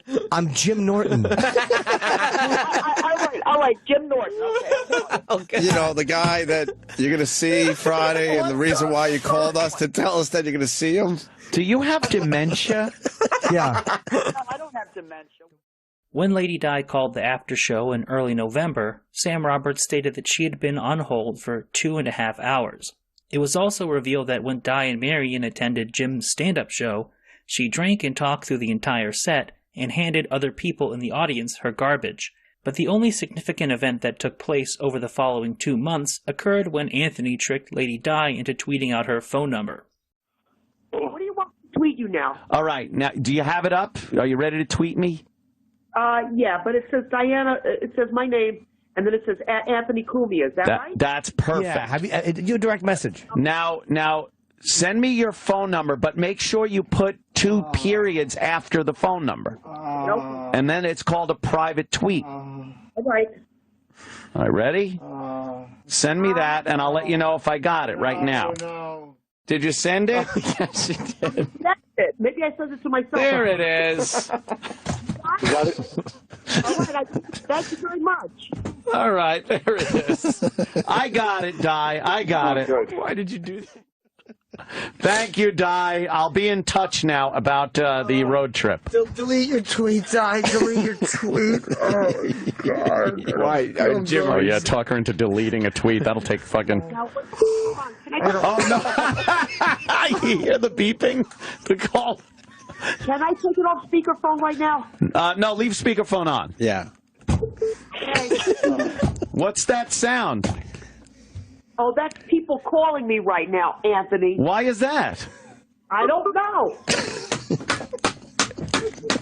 I don't know what that beeping sound is.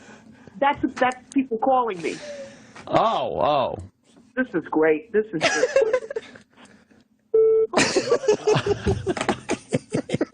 Did you put 3 periods after the end of the number? No period. No, it's 3 periods. He said it the whole time. Die. By December of 2013, Di was back in the studio, taking part in the Christmas Super Show alongside Bobo, Stalker Patty, and Mike Bichetti. When she arrived, Lady Di asked them to go easy on her because she had injured her knee. Unsurprisingly, this was because she drank too much beer and fell down. The only other really interesting tidbit that came out of the Christmas Super Show was the possibility that Lady Di had bedbugs. Yeah, you little fly. Anything that would give you a scar like that Patty's would be a looking good today. mosquito. A bed bug. All right, a mosquito. Then it was a mosquito. Not in the winter, it's not. It's a bed bug. You got fucking bed bugs. Look at her arms. Oh, my God. Wait a minute. Lady Di, let me see. Arm. You got Let me bed see bugs. the back of your arm. Yeah, there's a lot of bites. You're bitten up pretty Those good. are bed bugs. Bed bug bites. Yeah, bed bugs. I'll check when I come home, okay? When I go home, I'll check. When I come home. It's a mild case of a skin rash, that's all. The Super Shows are very entertaining and contain some of the funniest moments from the waning years of the Opie and Anthony show. However, when Lady Di was in studio, she didn't typically reveal too much about her life. I think I understand why. When she was in the studio, she was getting the attention she craved, so there was no need to work for it. If she said something funny or embarrassing, it was purely a function of her own stupidity. Early 2014 brought 2 more phone calls from Lady Di. On January 21st, she called in, having already drunk 2 beers by 8 a.m., and the effect of the booze on her powers of perception was evident. You guys want to play today? I do. All right. All right. Keep track of the bell every time she answers a question with a question. You're not letting me And then let's go with the ridiculous. We are not letting her finish. We're not letting you finish. You've been talking for 6.5 hours already. Oh, Jesus. All right, 6.5 hours. What are you talking about?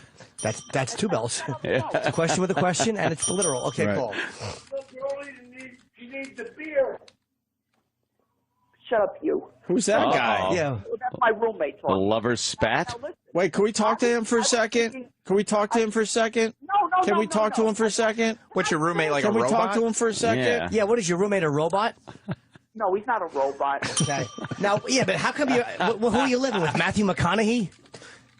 He's not Matthew McConaughey. McConaughey. So why is he saying you need a beer or something? What, do you have him hanging upside down like a bat? No. Okay, good, thanks. After answering several jokes literally, Di put her roommate Bill on the phone, at which point Bill told the story of how he became acquainted with Lady Di. There's a bar. Figures. It's got a laundromat right behind it. It used to be a pizza parlor. But they turned it into a laundromat. Me and my buddy were down Jeff were washing clothes. Uh-huh. Okay? Okay. And we're drinking. We're not drunk or nothing. Just having a couple of beers, Sure. washing clothes. Mm-hmm. And met her. Would she come up to you guys at the bar? No, I went up to her. First thing I said.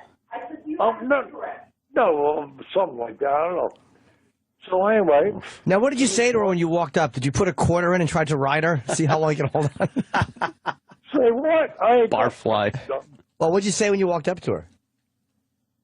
No, I just walked up there and I said, we were drinking beer. I said, I asked her, no, I washed the clothes. He held the sugar cube out in a flat hand. No. I gave her, here's $10 to fold my clothes. $10 to fold your clothes. Yeah. That's a bargain. That's a hell of a story. Yeah, whatever. Did she take it? Oh, hell, Heck shit. yeah. Hell yeah. Aside from their first encounter resembling the protection agreement between a member of the Aryan Brotherhood and his prison bitch, Bill was adamant that there wasn't a sexual component to his relationship with Lady Di. The two Jersey drunkards rambled on for about 20 minutes, but it didn't really add anything to the show, and so they ended the call with Lady Di. Di hadn't received enough attention, though, and called back into the program. However, Di had nothing to offer, and they hung up on her again. This didn't stop her from calling in a third time that day. Hi, who's this? Hello? It's Lady Di again. Oh my God, with this lady. Oh my God! Is this the 1100th time you've called this morning? No, actually, it's the first time. Actually, it's the second time. Actually, it's the third. It's the third or fourth time.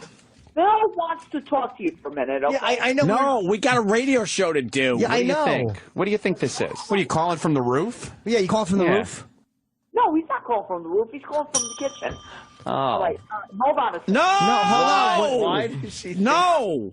After another meandering conversation with Bill, Di got back on the phone, where she slurred her speech and admitted to being 5 beers deep at 10:30 in the morning. Before we go any further, I think it's important to put something into perspective. In the comments of the last video, there were a fair amount of people saying how awful Opie and Anthony were for making fun of this mentally ill woman. It seems like they don't want to acknowledge how manipulative Lady Di was. I showed you the clip where she was panhandling and said that you make more money hitting people on the way out of the store than the way in. I make more when you hit them on the way out than you do on the way in. And we even saw the way she used the notoriety of the Opie and Anthony show to convince someone to give her change. Are you trying to get something to eat or something to drink? They're from Opie and Anthony. Oh. You know Opie and Anthony are? I heard you guys on the radio. Yeah, she's Lady Di. She's the one. Lady Di, go get whatever you need. Thank you, baby doll. Have a good one. You too, hon. And here she is, living in Bill's apartment, pissing through her inheritance, getting wasted in the morning rather than looking for a job, and seeking attention by calling in multiple times to a radio show that doesn't even want to speak to her. This was what I was talking about earlier when I said that the super shows don't typically provide the juiciest details about Di. It was when she was at home, drinking in the morning and waiting on hold for hours, that the desperation must have set in. So she would confess more details about her life to keep the attention of Opie and Anthony, as was the case when they talked to Lady Di on January 30th, and she admitted that she did in fact have bedbugs, as Jim Norton suspected. In a truly astounding display of stupidity, Di said that she and Bill had already purchased new beds and couches to replace the old bedbug-ridden furniture before they had an exterminator come by, thus likely infesting their new furniture. And according to Di, this was at least the third time she and Bill were forced to replace their furniture because of a bedbug infestation. In spite of the bedbugs, Di was allowed back in the studio in early February for the Super Show 2. As with the first Super Show, we didn't really learn anything new about Di from this appearance. However, there was one fairly memorable moment where Lady Di was talking to Dave Chappelle. 50 years old. Her birthday's coming up. All right, that's cool. So I would like for you to go meet her and tell her happy birthday. Oh, okay, no problem. Well, we'll do that probably when the show starts again, because everybody's on break. Who was the other stars of Half Baked besides Jim Brewer? Besides Jim Brewer? Yeah, the one that slept on the couch a lot. Yeah. Lady Di's talking to Dave Chappelle in the other room. Yeah. Is that real Dave Chappelle? Yeah. Yeah. Yes. Should have brought Bon Jovi on. I forgot. You know, I should be part of the Super Show. Right. I think Apparently, Sam has informed me that she just was showing her tits. I used to have Dave the movie Chappelle, at home. really? Sam walked in, and I think I and used she to was watch it when I was showing like her halfway, what do you call it? to him. Drunk. Yeah. Well, I'm high now right now, so Yeah. I can't remember anything. I could barely remember my name half the Oh time. my goodness, man, that was such a I funny smoke movie. a lot of weed. That was a funny movie. I bought the movie because it was really good. Her boobs. She was And showing I her got to meet boobs. Jim Sam, what's going on? I see tears in your eyes. Because we left her in there with Dave Chappelle, and they were just talking. Right. Jim Brewer, And then I went back in to get Lady Di to come back in the studio. He was doing some kind of show. She had her shirt up and was showing off her tits. Her boobs. Her tits got to look like two big tumors. They're terrible. By now, the novelty of having Lady Di back on the show had worn off.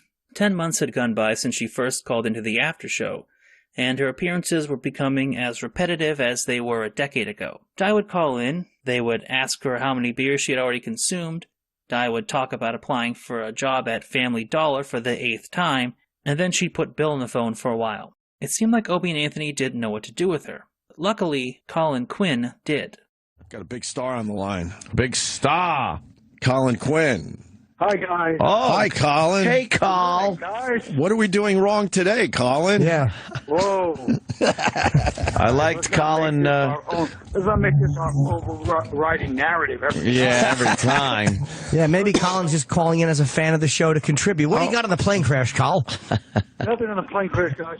I'm calling in to contribute. It is something you're doing slightly wrong. Instead of just criticizing Diana, I'm putting out maybe you guys hire her to get her pad up her resume as like a cute intern for a few months, like a Mad Men type situation. Lady Di should be an intern on our show. Yeah. It's not a bad idea. Oh, No, it's a terrible idea. it's a great idea.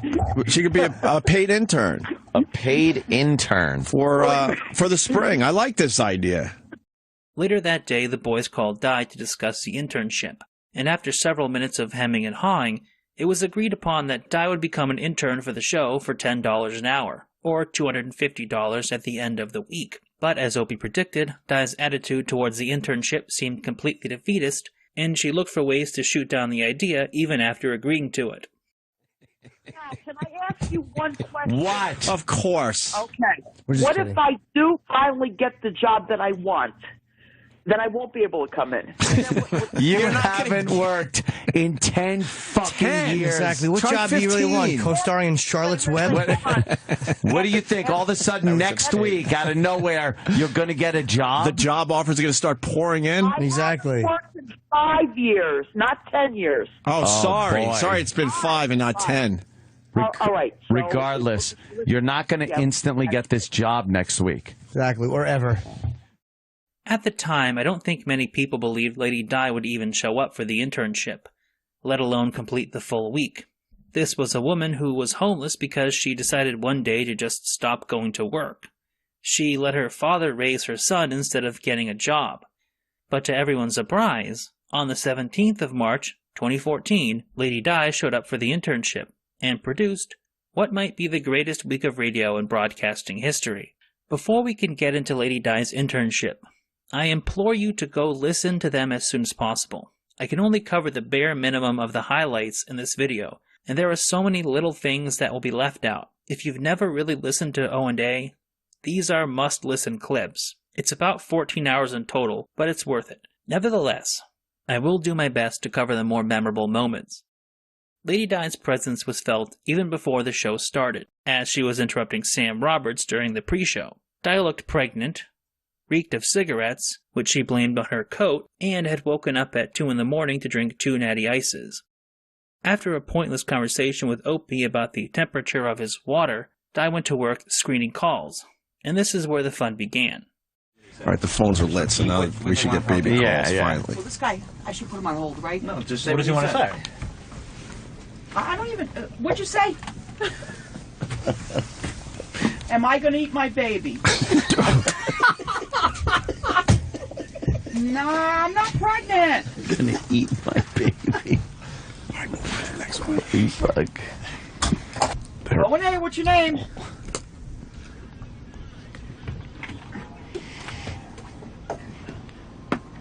My baby is not going to come out of my butt. Don't worry about that.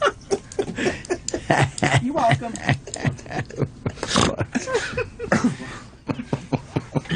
Fucking dummy. Yeah. Got it all wrong. Charlie.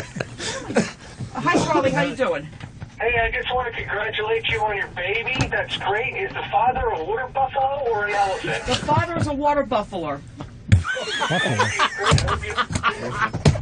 Oh, hey, what's your name? Fuller. Oh, hey, what's your name? Hello? Fuller. As the day progressed, it became clear that 2 beers at 2 a.m. was not enough booze to hold Lady Di over for the entire day. She was sweating, shaking, coughing, and breathing heavily, all of which she can be heard doing in the background during an interview with Pedro Pascal. This was, of course, when she wasn't interrupting the interview by asking Pedro Pascal idiotic questions, and at one point touching his hat for some reason. One final question. Pedro really has to go. He's got a lot of press today, Lady Di. The final question is to you. All right. You said... Uh-oh, testimony. What's the name of the show again? Oh, my God. No, really, what's the name of the show? Game of Thrones. Game of Thrones is on Sunday night at 9 o'clock. Right. Yeah. And not this Sunday, April 6th. Right. April 6th. Got a couple weeks. It's a good question. Is that your question? Yeah. That wasn't it. How could I speak of the dead that way? It's terrible. What are you doing? Why are you touching his hat? He took my hat. I know what it is. Yeah, Lady Di. I wondered about that. What? Why did you just take his hat? Touch someone's hat. It's the guest's hat. What were you doing?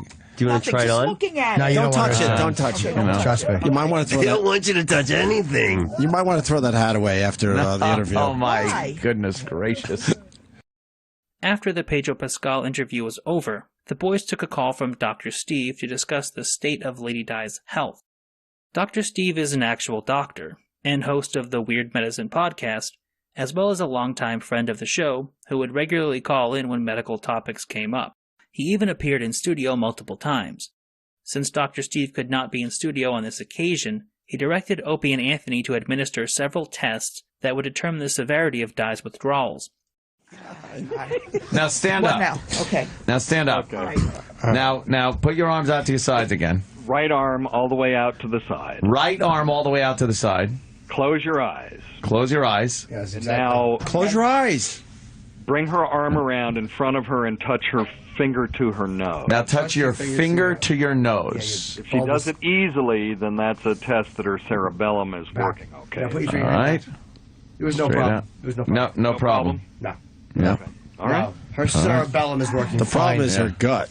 Yeah. All right, sit down. All right. Yeah, now the cerebellum is liver is Now, once I another sit thing. down, I'm not getting up Very for a while. difficult. Oh, the liver? Yeah. She just said, she's not getting up for a while if she sits down. Surprisingly, Di's symptoms weren't that bad, and it had even been mentioned several times over the course of the show that Di was actually a productive intern. It almost seemed like Di's internship was going to be a success, and depending upon your definition, it was. The second day of Di's internship didn't take off as well as the first. For one thing, she was late because she got the runs, so she missed her cab and had to take the train. When she was at the train station, Di had another bout of diarrhea, and while emptying her bowels, accidentally left her cigarette-scented coat by the automatic sink, which got it and later her shirt wet.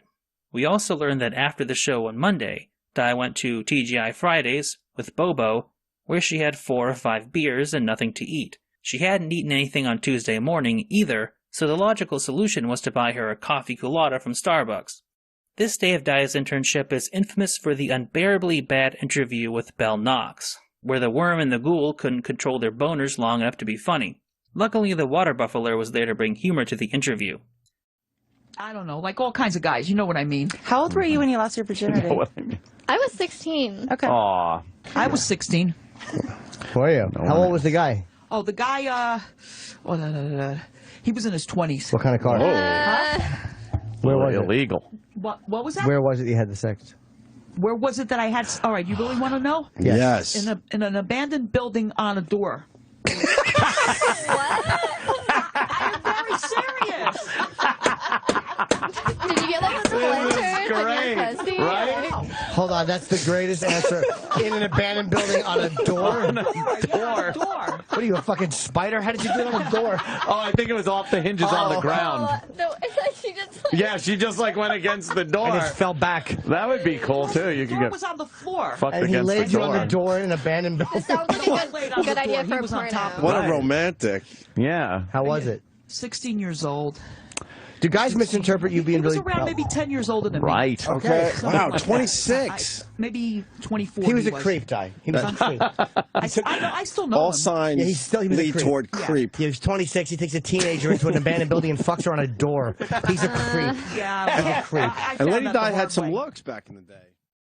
Even after the Belle Knox interview was over, Lady Di was not finished discussing intimate details about her sex life. Yeah, what? I have something I have to tell you. Okay, what's All right. yours? Okay, back in the 80s, Yeah. a long time ago, every weekend, Yeah. my boyfriend gave it to me in the ass in a car. And I did not like that, but I'm sure he said that too. what the fuck? I forgot to mention that. Talking about Eddie. What the fuck? I forgot to mention it. Wait, hold on. Every weekend, he'd fuck you in the ass in your car. Yeah. His car? Yeah, his car. I didn't have a car back in the 80s. What kind of car? I had a car, but I didn't use it. I was Not for I was fucking with in him. the ass. Yeah. Every weekend you had to deal with that? Every weekend. Holy shit. Every weekend you knew. I've listened to this clip probably dozens of times in the last 6 years, and I still don't know what to make of it. In part 3, we're going to delve into Di's psyche, and we'll talk about this story more, but for now, we're just going to let it soak in, much like the bodily fluids that had soaked into Di's underwear. As you can imagine, a coffee culotta and no food is not a good remedy for the DTs. Now, I'm not sure how much detail I can get into without the video being demonetized or just making you guys sick. So if you want to listen to the story in all of its nauseating glory, just listen to the original internship audio. The long story short is that the boys decided to buy Di's underwear for $140. The underwear, which were by that point various shades of brown and various degrees of wet, were then smelled by E-Rock, Sam, and a few others. You're gonna piss yourself. Let me tell you something It's right not now. natural. Go right ahead. Let me tell Sure. you something right now. Absolutely. Okay. Tell us. I used to buy the diapers, the adult diapers. Yeah. Because I was getting a lot of, leakage down there. And then I just You're decided too to go young back to for the regular that. underwear, huh? You're too young for that. You got Why? Yeah. Why'd you go back to the regular underwear? Because It's too the expensive? adult diapers are too expensive. So I she's can't, $23. Just like if you bought baby diapers. Do you understand? You never disappoint. Oh, thank you. Thank you. No, he's being Lady serious. Di. Once the panty-sniffing shenanigans were over, a few listeners called in to give their take on Di's failing health. The second caller gave a particularly grim appraisal of where Di was heading, stating that she appeared to be suffering from the early stages of Korsakoff syndrome. Besides all her physical defects, she clearly has at least early stage Korsakoff syndrome, which is basically alcohol-induced dementia. So she's not just killing herself; she's making herself crazy. Oh, it's called Korsakoff? Yeah, it's Wernicke-Korsakoff syndrome, or just Korsakoff for short. Not that short, obviously, but Korsakoff, I think. Corsica. And what, that happens to alcoholics? They get that kind of cough, you heard? Yeah, and in fact, you can tell she's doing a bunch of compensatory things, like the way she repeats what you say. That's probably No, the name Korsakoff isn't the cough. That's the name of the dementia that she's getting. Oh, gotcha. Yeah. And, so in a couple of years, I mean, she's not going to remember, there's videos online of people with very extreme versions of this, where they'll be interviewing, and they'll, one question in, forget where they are and shit, so I'll see you in a year, Diane. As bad as the second day of Di's internship seemed, it had actually been much, much worse behind the scenes. As Sam Roberts explained during the Opie and Anthony pre-show, other people in the building were becoming aware of Di. Opie backed his claim up and said that things were so bad that Sirius XM came close to pulling the plug on the entire internship. So she, I guess she puked at least 4 times. She had the runs yesterday, and we thought it was hilarious. Thank God we didn't try to tape her in the bathroom, by the way. That was a good move. Yeah. Because she would not be here today. But I heard that she was puking in the sink, but she was puking in the sink the whole time. Yeah. And she said she doesn't like puking in the toilet. The problem is it's a corporate bathroom for females, by the way, which is a little different than males. It's a shared space. Men will deal with a little more in a bathroom situation than women. Wait, she was vomiting in the sink because she doesn't like it? I thought she had an accident. No, she doesn't like vomiting in toilets. They're made for number 1 and number 2, she says. Right. So the vomit was so bad in the sink that the building got involved. And by the way, those sinks, they have the drains are like a little grate. They're not those plug drains, are they? No, it stopped up the sink. It stops up the sink. It makes sense that SiriusXM was about to shut down the bit when he realized the havoc that Di was wreaking, such as defecating with the stall doors open, taking her clothes off in the middle of the bathroom, and clogging the sink with so much vomit that the building had to get involved. It also probably didn't help Di's case that a notable television actress walked in on one of her escapades. Were they annoyed at her? There was a television personality using the bathroom. Ugly Betty. Yes. Ugly Betty. Ugly Betty So was what? here. How appropriate. Yeah. And she walks out of the bathroom and said, "There's a crazy woman in there who's naked." Ugly Betty said that? Yes. Ugly Betty has to deal with our crap. With concern in her voice. Like, who's the naked crazy woman in the bathroom? Right. Di's internship was only allowed to continue under the condition that she was quarantined to the Opie and Anthony studio and was not allowed into the Sirius XM bathrooms. Consequently, when Di had to use the bathroom, she needed to be walked out of the building like an animal and taken to one of the bathrooms in the city. As the show wore on, we learned many new details about Di. The first was that she only had $10 left of the $140 they had given her the previous day in exchange for her stained panties. She had spent some of the money on chicken fingers and $7 beers at TGI Fridays in Times Square. The rest was spent on a 30-pack of beer, as well as 2 12-packs for Bill and cigarettes. The conversation then shifted to Bill for a while, and after some denying, Di admitted that she had called the cops on Bill a few times for holding her money. What? How many times? Come on. Oh, Be boy, honest, that means Di. yes. Be honest. That means Di. yes. Tell us Sounds like the cops have Well, been when called. we used to live in another place, I Yeah. did call the cops on him a couple of Why? times. Oh, Why? yeah. Because I was working, okay? Uh-huh. All right? And he would hold my money, and I didn't like that because I wanted my own money. Man. Why would he hold your money? He would hide it on me. Like a Probably pimp. so you wouldn't spend it all. Yeah. It seems like he was That trying to was- do the right thing.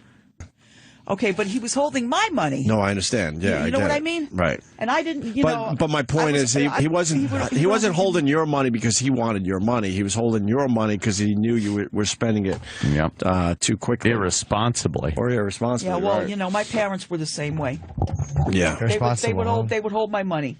So for your whole life, people have basically been telling you that you're irresponsible. Yeah. Basically. Considering that Di spent $130 on beer and cigarettes, I'm kind of on the side of Bill and Lady Di's parents. During this segment, Di also revealed that she had been to 3 rehabs and 2 detoxes. But even after completing a 30-day rehab, she went back to drinking after 2 days. After some more chatter about Di's bathroom habits, the boys wanted to call Marion about Di's condition. The usually talkative Marion initially hung up on Di twice, but they eventually managed to get her to stay on the phone long enough for Marion to start spilling some real truth. Diana, you don't want to go for 30 days. You had a good friggin' job. You had a better job than I do. Oh, shit. Yeah, well, For years I you had a realized job. that already. I already know And that. It's a hell of a lot better than what I have. And you And so, lost... I mean, I might be working a lot of years what I have in mind. But let me tell you one thing. She had the best job anybody could friggin' have. Oh, yeah? Was it reasonable? But she had to mess that up. And you know what? They gave her so many freaking chances years and years and years ago, and she refused to go That to was rehab. the Budweiser job. Why did you refuse to go to rehab? No, I went to. They put me in a rehab. But Diana, okay, but then I just went back to my old habits again. That's what happens. Yeah. Because You know. you don't want to control yourself. Yeah, you got to Okay. control yourself. This is at least the 4th different story about how Di lost her job at Budweiser. Honestly, I think Marion's explanation is the closest to the truth. But Marion wasn't done yet. Not even close. I'm going to tell you guys something, for real. Yeah. When Diane got that inheritance from her father, her father was good, and her mom were both good people. I kept telling her, put it in the bank, save some for a day when it run. No, she had to go spend it within a friggin' 9 months, 8 months. Oh, How much She had to go through it like water. But how much did she get? I don't really know. I don't really know. About. She got a lot. How much? Around $60,000. And you went through it in 9 months? $60,000. And yeah. Anthony, Hold on! God! There's so much going on here that we got to explore. No. I also took care of Bill. But you know, what for, you spend the $60,000 on? And Bill, Shut the fuck up! Wait, and I also bought clothes. You know, I bought food. I brought food into the house. I mean, it just wasn't only for beer. That's what I'm trying to say. Marion, what happened? But you know how hard it is to spend $60,000 in 9 months, Marion. So, that brings the size of Di's inheritance from a previously stated $32,000 up to $60,000, which Di blew through in 9 months. When asked to explain what she had spent that much money on in such a short period of time, Di denied that she had spent it all on booze, but the only other expenses she could account for were food, clothes, and some vague stuff for Bill. Speaking of Bill, they once again asked Di about the nature of her relationship with him, and if it was sexual. Di initially denied that it was, but then changed her story after some more questioning. Did he go down on you? Did he? Did he? He used to, yeah. He used to. A lot, right? Times, No. What? A few times. That used to be regular. Bill used to go down on you once in a while. Yeah. Regular. He just used to. He used to do it almost every day. No, not every day. How often would he lick A couple it? times a week. Weekends. Wait, I thought they only had Weekends. sex once. Bill? I know. What? Bill would lick it on weekends, right? I mean, so you and Bill were an item for a while. Yeah, you could say that. You definitely did have sex more than once. That's cool. Yeah, well, why'd you call say that sex? Why'd you say once? Yeah. Huh? What? Why'd you say of, once? It was a lot of box licking. And a lot of dick then- sucking, I bet. So you'd suck his dick, he'd lick your box. Yeah, well, what Right? do you usually do when you have sex? Stuff like that. Right? Not with a monster. Day 4 of Lady Di's internship started off a little differently than the previous 3 days. It began with a call from Dr. Steve, who said he had spoken to Di off-air, and it was obvious that Di did not want to go to rehab. Dr. Steve also pointed out that the swelling in Di's abdomen might be due to a condition called ascites, where fluid weeps off the liver, and also may have additionally been putting pressure on Di's stomach, causing her not to want to eat. Dr. Steve even offered to set Di up with a local doctor if she was willing. However, I think the most interesting comments from Dr. Steve came when he said that Di needed an intervention, where the consequences of her drinking would be made clear to her. Dr. Steve, let me ask you this. If she doesn't do anything, right, and continues on her way here. On her merry way. On her merry way. Yes. What do you see happening to her? Well, what will happen, and I've seen this a million times, is there will be denial until there is a catastrophic event. You know, Bill comes in and finds her unconscious and can't wake her up and calls 911, and she ends up in the hospital. Oh, boy. And then that's when the process can start. Now, some people can survive that and actually it's a wake-up call for them, and they go through detox and rehab, and they actually do okay. And then some people, which are, also, I'd say it's about 50-50, if that. It might be 20-80. They will, go through the hospitalization and, like Tippy Tom, go right back into their old ways again. How long before? If you're familiar with Di's story, you know how darkly accurate that statement would become. But we're not at that point of the story just yet. During the phone call with Dr. Steve, they were joined by Dr. Lydia, a psychologist and another friend of the show. Lydia tried to make Di understand that she needed to make a decision about whether she wanted to live or die, but none of it seemed to get through. The entire time the doctors were talking to her, Di was flirting with Colin Quinn or babbling to Sam Roberts. Thank you, Anthony. I wanted to thank Dr. Steve for reaching out and asking me if I could be involved because I would very much like to help Diana. I know that Dr. Steve is working very hard. Diana, only you can make this decision, but if you would like some psychological support, I'd be more than happy to give that to you. Dr. Lydia, two of the top doctors are trying to help her, and she's yapping to Sam. She's talking to Sam. Diana, you're She's yapping to psychotic. Sam about taking down one of her pictures. I think I know why Opie's making that face. You're not because listening. The main feature of Day 4 of Lady Di's internship was that she would be getting a makeover, the joke being that she was actually to be made up to look like the puppet Jigsaw. Because it was such a visual bit, it didn't really play into the show much, but the reveal was at least amusing. Okay. All right, let me see. You ready? Yeah, All I'm ready. right. We ready? Here's, I look like a... Go ahead. Let me see. What? Oh, no. What? What's wrong? What? What's wrong? You look good. You look good. Oh, Jesus. Let me see. They worked hard on your makeover. What you doing to me? What happened? You look good, What? Di, you silly goose. Ah, you look good. Do you know what that's from? I can't be like this for the rest of the day. Yeah, you can. Yeah. Yeah, you can. Do you know what that's from? What? Don't you know what that's from? That makeup? No, where? It's like a goth look. Yeah. All the kids are wearing it. Yeah? All the kids are wearing it these days. You look great. I see. You look great. Yeah. After an exhausting phone call with Marion, they took a phone call from Jake from Elizabeth, New Jersey. Jake claimed to have worked with Di at ShopRite several years ago and gave an interesting description of her abilities as an employee. So what happened that second day? So when they put her on register, they got to use the checkout machines. When she was processing credit cards, she wouldn't enter them to actually process the charge. People left over $4,000 worth of groceries after her second day. Without getting any, without being charged for them? Is that true? Exactly.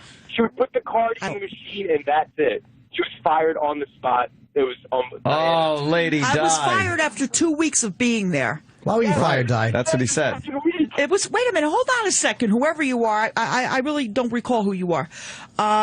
What happened was no. Let her Seriously. explain. Hold on, let her explain. What happened, Di? What happened was a person came in with part cash and part credit. Okay. And your till back then had to you couldn't go over $30 or something like that. It was some kind of rule or something. Right. And what happened was the guy behind me that was working another register. I said, "What do you do in this case?" Because I with part cash and part credit. So the guy behind me said, "Send this person to the courtesy counter. Just in other words, just charge her with the cash, and the rest of it with the credit card. You got to send it to the courtesy counter." She walked out with it. That's how I got fired. My till was $30 short. I don't know whether I believe Jake's story, but I definitely don't believe Di's. She's a compulsive liar who told 3 different stories about how she was fired from Budweiser, and I don't think her explanation for being fired from ShopRite adds up, unless it was the last in a series of mistakes. Or, as Jake suggested, she had cost the store several $1,000s and wasted company time by sending everyone who wanted to pay with a credit card to the courtesy counter. Either way, it was increasingly evident that Di was not fit to hold a job. As day 4 wound down, it was obvious that most of the enthusiasm for Di's internship has worn off. She interrupted an interview with Mike Baker by asking asinine questions, and she also brought in a hat and a t-shirt to try to sell to Rick Harrison from Pawn Stars. Even with Jimmy trying to build up the humor by vastly inflating the worth of Di's garbage in her mind, the bit went nowhere. Rick Harrison just seemed disgusted by the monstrosity in Saw makeup trying to sell him a sweat-stained Dale Earnhardt Jr. hat and a Ron Jeremy spiced rum t-shirt for $7,500. This more or less brings us to day 5 of Di's internship, which is the one that nobody really talks about, because nothing especially interesting happened for the first 2 hours. There was a brief possibility of Di joining the hosts of Shade 45 for some cocktails, which probably would have resulted in hilarity, but this idea didn't materialize. I can't imagine why they wouldn't want to have the menopausal shit machine in their studio. The only story that anybody seems to remember from this day of Di's internship actually came during the post-show, which Dan Soder was sitting in on as a guest. It was during the post-show that Di talked about her time in the Navy and getting dishonorably discharged for going AWOL. Yeah, I got them mixed up, so. Di also said that she was in the Navy. I was. You were in the Navy? Yes, I was. Where were you in the Navy? My dad was on the USS Chicago. What were you on? No, I was not on Were a ship. you in Nam with my dad? I was not on a ship, but I'll tell you what, I tried to find a Navy boyfriend. Oh. You know, Were you back in the Navy? then. Were you enlisted? I was enlisted, yeah. What happened? No, I was 2 years into the service, and I didn't like it. I just went back to a regular life, you know. But you can't just leave. Did you go AWOL? You can just leave. Yeah, you can. You just walked out. People go to jail for that. That'd be hilarious if they've been looking for because her. they figured I was too young to be on the job anyway. How old were you? I was like 19 years old, 20 years old. You're fine. But that's not too young. So you got an honorable discharge from the Navy? Yeah, but I had to fight that. It was not a good discharge at first. It was a and dishonorable. Then it became an honorable. Okay, all right. So why did they give you a dishonorable discharge? Because I did not like where I was stationed at. Where were you stationed? I was stationed in Florida. Okay, Florida's all right, beautiful. And I this time kept of on year. leaving the base because I did not like my job. Okay, where would you go when you left the base? Where would I go? Yeah. Oh my God. Tell me. Motels. All right, well, let me ask you this. When you were in the motels with the guys, yeah. Did you blow anybody? Oh. I mean, that's a clear yes. Not that I really remember. But no, I But know. if we're gonna have to go with a yes or no, we'll go with In Florida, no. Okay, good. No, I did So not. you would just go to motels and sit with people and party with people. What even does? though- But you said you don't drink or blow, guys. So what does partying entail? Well, partying entails like drinking sodas, having pizzas, stuff like that. No. Was this one of the Denny air check parties? In Well, motels? They didn't care. So you would that leave. You would leave. You got a Right. dishonorable discharge from the Navy because you kept leaving to have pizza and soda. Yeah. As baffling as the story of Lady Di's dishonorable discharge was, the way she managed to get it turned into an honorable discharge is even more bizarre. It started with asking her parents to send her money for a plane ticket back to New Jersey. Instead, she bought a ticket to San Diego, where she went onto another military base to find a boyfriend. After living with this guy in San Diego for some time, her boyfriend had to go back on a ship for a few weeks or months, as Di put it. So, deciding that she would probably never see him again, Di asked her parents for more money so she could fly back to New Jersey for real this time. Upon her return to the Garden State, Di went to the recruiting office to explain herself, and was told to appear in front of a board in Arlington, Virginia.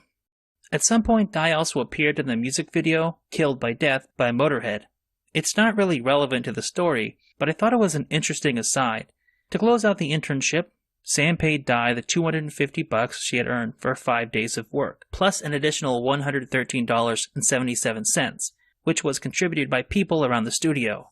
Unsurprisingly, all of this money would be gone by the following Monday. So, Bobo, what do you got? What's the breaking news? But what happened to Lady Di was she got mugged. Lady Di got mugged? Mugged. Yeah, she got mugged. Like, practically everything, her entire purse was stolen. And for some reason, she still has the paper with the phone number written down. See, it's my number out of all numbers. Still out of paper with your number on it. Wait. So Lady Di was mugged. And calls you. And calls you because that's the only number she has on her? Why? Did they take her phone? Yep, they took her phone, just about everything. She practically had lost everything. And she called me on Bill's phone. How did it happen? He just said she got mugged. My mom had more details already. She was even thinking my mom could help her. Help her how? Right. How could Bobo's mom help Lady Di? Yeah. She doesn't exactly have a big success history at home. You want to speak to her? Hold on, Mom. They want to speak to you. What? After hearing about the mugging from Bobo and Bobo's mom, we got to hear Lady Di's side of the story. From Di, we learned that after the show on Friday, Di went directly to a bar called the Blarney Rock, where she spent $40 on beer and chicken fingers. The mugging itself happened on Saturday outside of a Crown Chicken restaurant. What's the name of the chicken place? Who are you protecting? Called Crown Chicken. Crown Chicken. That's why we not asked for the name. KFC, Okay. not fucking Popeyes even. It's Crown Chicken. Crown Chicken. Crown is... Oh, and they crowned you.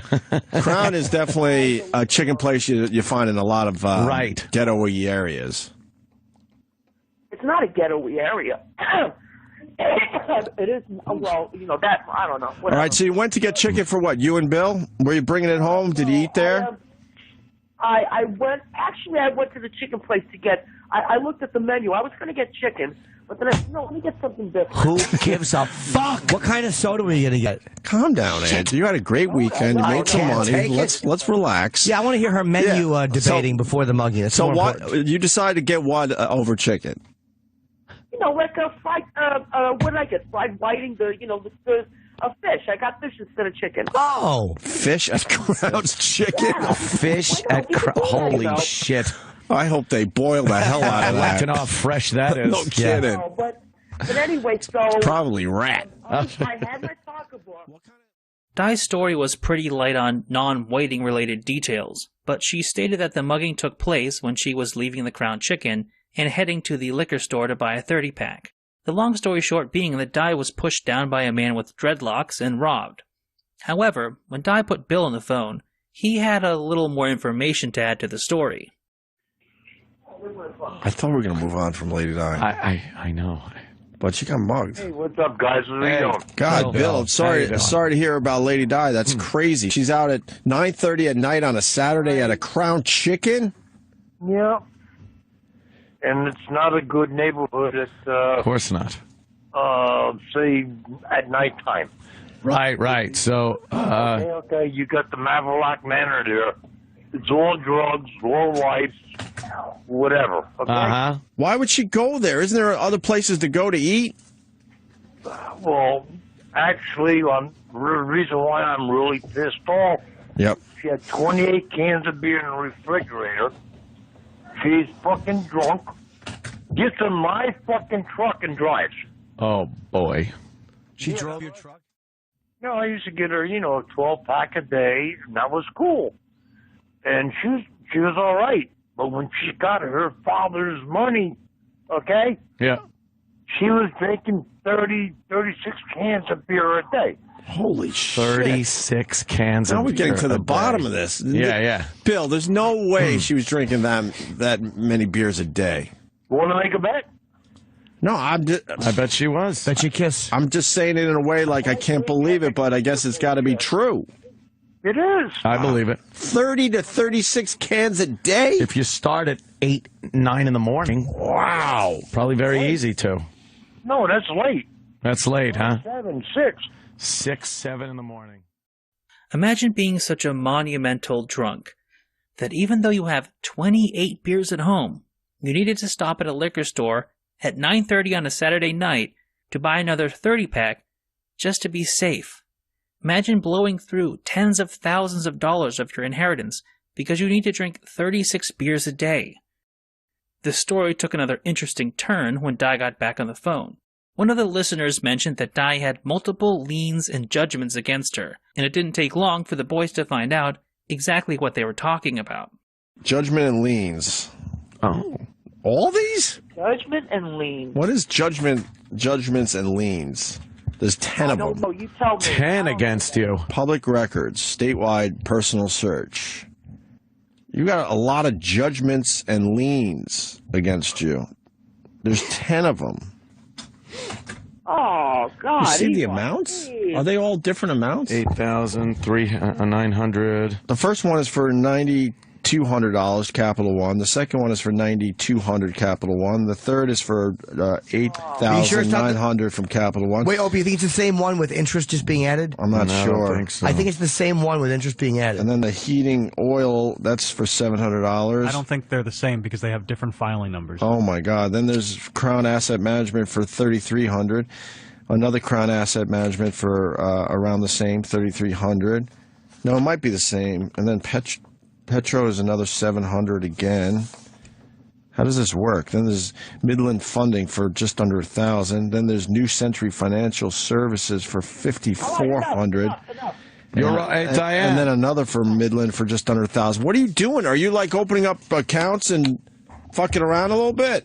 No, listen to me. Those accounts were open when I was working, okay? When I was working. And then when I became homeless, there was nothing I could do about it. I mean, it's so hard to explain. You know, No, it's not. You just didn't pay your bills. my job, when I lost my job, I had no source of income whatsoever. Lady Di, are you also known as Diana Schmitz? That was my... You have to tell everybody my married name? What does it matter? That was when I was married. Okay. That was my name. So basically, when What are you telling everybody this for? when you lost your job, you couldn't pay your bills. That's all this is. Right. You lost your job. You couldn't pay your bills. But it looks like you're opening up all sorts of accounts, though. I think you were doing some fooling around here. I'm not going to attack Di for having credit card debt. Many people do, and many people struggle to pay their bills. She was also homeless for a period of time. Problem is that even when Di came into a substantial inheritance that could have cleared much of her debt, she chose to spend that money on beer. I suppose it's not surprising, considering this is the same woman who abandoned her child instead of getting a job. Over the next month, Di called several more times, mostly in regard to the fact that she had been banned from the Opie and Anthony episode of Unmasked with Ron Bennington. These calls were just your typical Lady Di babble fests, though. When Di called in on April 28th, it seemed that this call would be more of the same, as Di meandered through a story about going to the liquor gallery on Elmore Avenue, where she met a man named Ponytail Ronnie, and then went to the Lamplight Tavern for drinks. Fortunately, things took a very interesting turn when Marion called the show and recounted a story Bill had told her. You went to the Lamplight and had a couple drinks? Yeah, what are you going to do about it, tough guy? Yes, I did. You tell her. Who gave me the money? Oh. Tell her to put up your dukes. Who gave me the money? Bill did. No, Bill gave me the money. Bill called me last night and told me you keep stealing it from the ATM. What? He called me and said, you keep taking more money, his money, from the ATM machine. Oh. No, I don't do that. Oh, man. How do you get money Some to tough drink? love from the tough How'd you get guy. money to drink then, Di? Right. Of course, this is a Marion phone call, so it literally took her 10 minutes to make 2 points. But the condensed version of the story is that Di had friends from her homeless days that hung out on Elmore Avenue, and Marion believed Di was looking for guys to buy her drinks. Di then admitted that she had stolen $60 from Bill to buy a few drinks, but Rob from Illinois had a different opinion. How much more did you take out than he said to take out? $60. $60 more? Are you what buying a fucking piece of shit? Are you buying crack? No. A lot of people saying, hold on. Hold on. Bob's going to get involved here. Bob in Illinois. He knows a thing or two about a thing or two. Bob, go ahead. This crackhead behavior. When's the last time you smoked crack, Lady Di? Tell us when the last time was. The last time I smoked crack was, Liar. I would say about 3. No, I'm not lying. Would you let me finish? Hold on. I want to hear what she said. When? 3 years ago. How many? 3 years ago. Holy shit, she smokes crack. It all makes sense now. Crack. Bob, you're a fucking genius. Now. Because there's no way she smoked crack 3 years ago and then just stopped. And stopped, There's no right. fucking way She's without still any help. smoking crack. And that's why you got robbed outside the chicken place. You were trying to cop some crack. Oh, Bob, you're a genius. You were trying to That's why cop she got crack. so sick when she was here because that story. Crack, and that's why she stole $60 from fucking Bill. Right. Yes. For crack. This revelation led to possibly the greatest line in the entire Lady Di saga. The only time that you're addicted is when you're actually doing it. Di went on to explain that she used to get crack from a female friend, which Bill confirmed when he got on the line. Hey, Bill. Hey, guys. How you doing? I got a simple question for you, Bill. When was the last time Lady Di smoked? No. When was the last time Lady Di smoked crack? Not with me. 9 years. She just told us 3, Bill. Well, you know, all right, like, okay, fine, yeah. Yeah. She's over to Peachy Shit's house, Lisa, and Okay? I don't give a shit. What the hell are you? I love it. So she's over there? Just don't mention her last name, but she has this friend Lisa that she smokes crack with. Well, yeah, you just take care of her, too. Uh-huh. Wow, Bill. I threw her out because she gave me a stroke, and I was in the hospital for a week. Jesus. She gave you a stroke? How did she give you a stroke? Say what you want about Bill, but I honestly feel kind of bad for him here. He rescued this useless barnacle from the streets, and all she does to repay him is steal his money to buy crack. The revelation that Lady Di was a crackhead wasn't exactly shocking, but it was a major piece of the puzzle that explains so much of her strange behavior. Moreover, I think it epitomizes everything that was so compelling about Lady Di's story. She was an enigma. Opie and Anthony had known her for 15 years at this point, and she had never once mentioned smoking crack. But all it took was a question from a random caller for Di to admit that she was a crackhead. It makes you wonder how many other secrets she had that could have been revealed by asking her a single question. The story of Lady Di isn't over just yet, though. In part 3 of this series, we will witness Di's final days on the Opie and Anthony show, as well as her ultimate descent into dementia. And finally, we will explore the strange psyche that allowed all of this to unfold. As always, I want to thank you for watching this video, as well as liking, commenting, and subscribing. This video took a long time to put together, and we still barely scratched the surface of certain events, like Lady Di's internship. As I said earlier, if you haven't already listened to these clips, they're worth checking out in their original context. I did my best to talk about the highlights, but it's not really a replacement for the full episodes. Anyway, I hope you enjoyed this video, and I will have the final installment coming sometime. I think I'm going to take another break between part 2 and 3 and make another MMA lore video to keep myself motivated, but we will get back to Dai's adventures in the near future. If you want to support the channel, check out my Twitter and Patreon. If you throw me $1 or $5, I'd really appreciate it. I'd also like to thank my supporters on Patreon who help make these videos possible. Thank you. Trauma Hound, Derpatronus, Dan Thomas, Micro Balls, Bone CK, CP, The Son of Man, Neem, Origami Fleshlight, Kevin Howard, Medication Doesn't Work, and Jackie.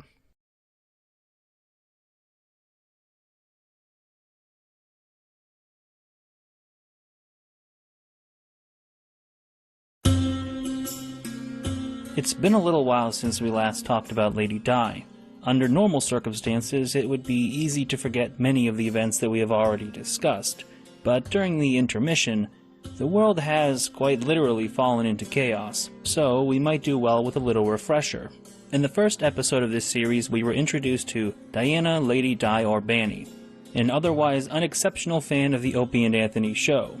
Over the years, many details of her life, mundane and bizarre, were revealed to the listeners. As she sunk deeper into alcoholism and a self-centered obsession with the radio show, the other aspects of her life waned in importance. She lost her job and then her son. Eventually, she ended up living next to the railroad tracks with other vagrants, where she traded sexual favors for alcohol. Ultimately, she even lost the attention of the radio host she so desperately desired. For a period of 6 years, Di would not appear on the show again. Then, in mid-2013, a random phone call into the Opie and Anthony post-show brought Lady Di back to the attention of the hosts and the listeners alike. Several appearances over the following year painted a grim picture of her life. She was still without a job and leeching off her roommate and occasional love interest, Bill. Di had never regained custody of her son, and she had exhausted roughly $60,000 of inheritance from her dead parents. In a final bid to help a character who had produced years of humor for the show, Opie and Anthony offered Di an opportunity to be a paid intern for a week. It was a shit show. Literally. Di's withdrawals were so bad that by the second day, she had overwhelmed the series' bathrooms, and she was nearly banned from the building. The bit was only allowed to continue under the agreement that Di be banned from using the facilities. Nevertheless, Di produced one of the most legendary weeks of radio in Opie and Anthony history, largely by divulging strange pieces of information about her personal life. Eventually, the internship had to come to an end, but the grotesque story of Lady Di would carry on as it always had. Only days after the internship, Di was mugged outside of a chicken joint and robbed of the $400 she had earned while working for the show. The truthfulness of this story was later cast into doubt when Di's friend Marion called the show and stated that Di had been stealing money from her roommate Bill. This story eventually led to the revelation that Di had a past history of smoking crack, which in turn led many people, including the hosts of the show, to believe that Di had actually been mugged while attempting to buy drugs in a shady part of Elizabeth, New Jersey. A week after the initial phone call where Lady Di's crack use came to light, she called the show to put an end to the rumors. However, Di only dug the hole deeper by giving multiple different dates for her last crack binge, and nobody believed that someone with such an addictive personality would be able to quit crack cold turkey as she claimed. It's me, Lady Di. How's everything? All right, look, we don't have time for this shit much today. too early. We got Louis C.K. coming in 10 minutes, so make this quick. Yeah. Di. Okay. What's the problem? I want to put an end to this crack rumor. Okay. I do not smoke crack. All right. I just want to let everybody know. All right, that I don't do that. This is sounds like a certain mayor, doesn't it? When was the last time you smoked crack? I told you a couple of years ago. It went from 3 to 1 to a couple. Actually, no. Actually, it was 2 years ago. All right? A whole year. So it's 3, it's 1, it's 2. You're like a fatter Rob Ford. Yes. What is the difference? A year. 2, 3 years? What's the difference? A year, yeah, 365 days. You're a manly. To the rumors. Do you understand why the rumors are out there? Because you said you did smoke crack, which you never told us in all the times we've talked to you. And then you said it was 3 years. And then on the after show you said it was about a year. And now you're saying it's 2 years.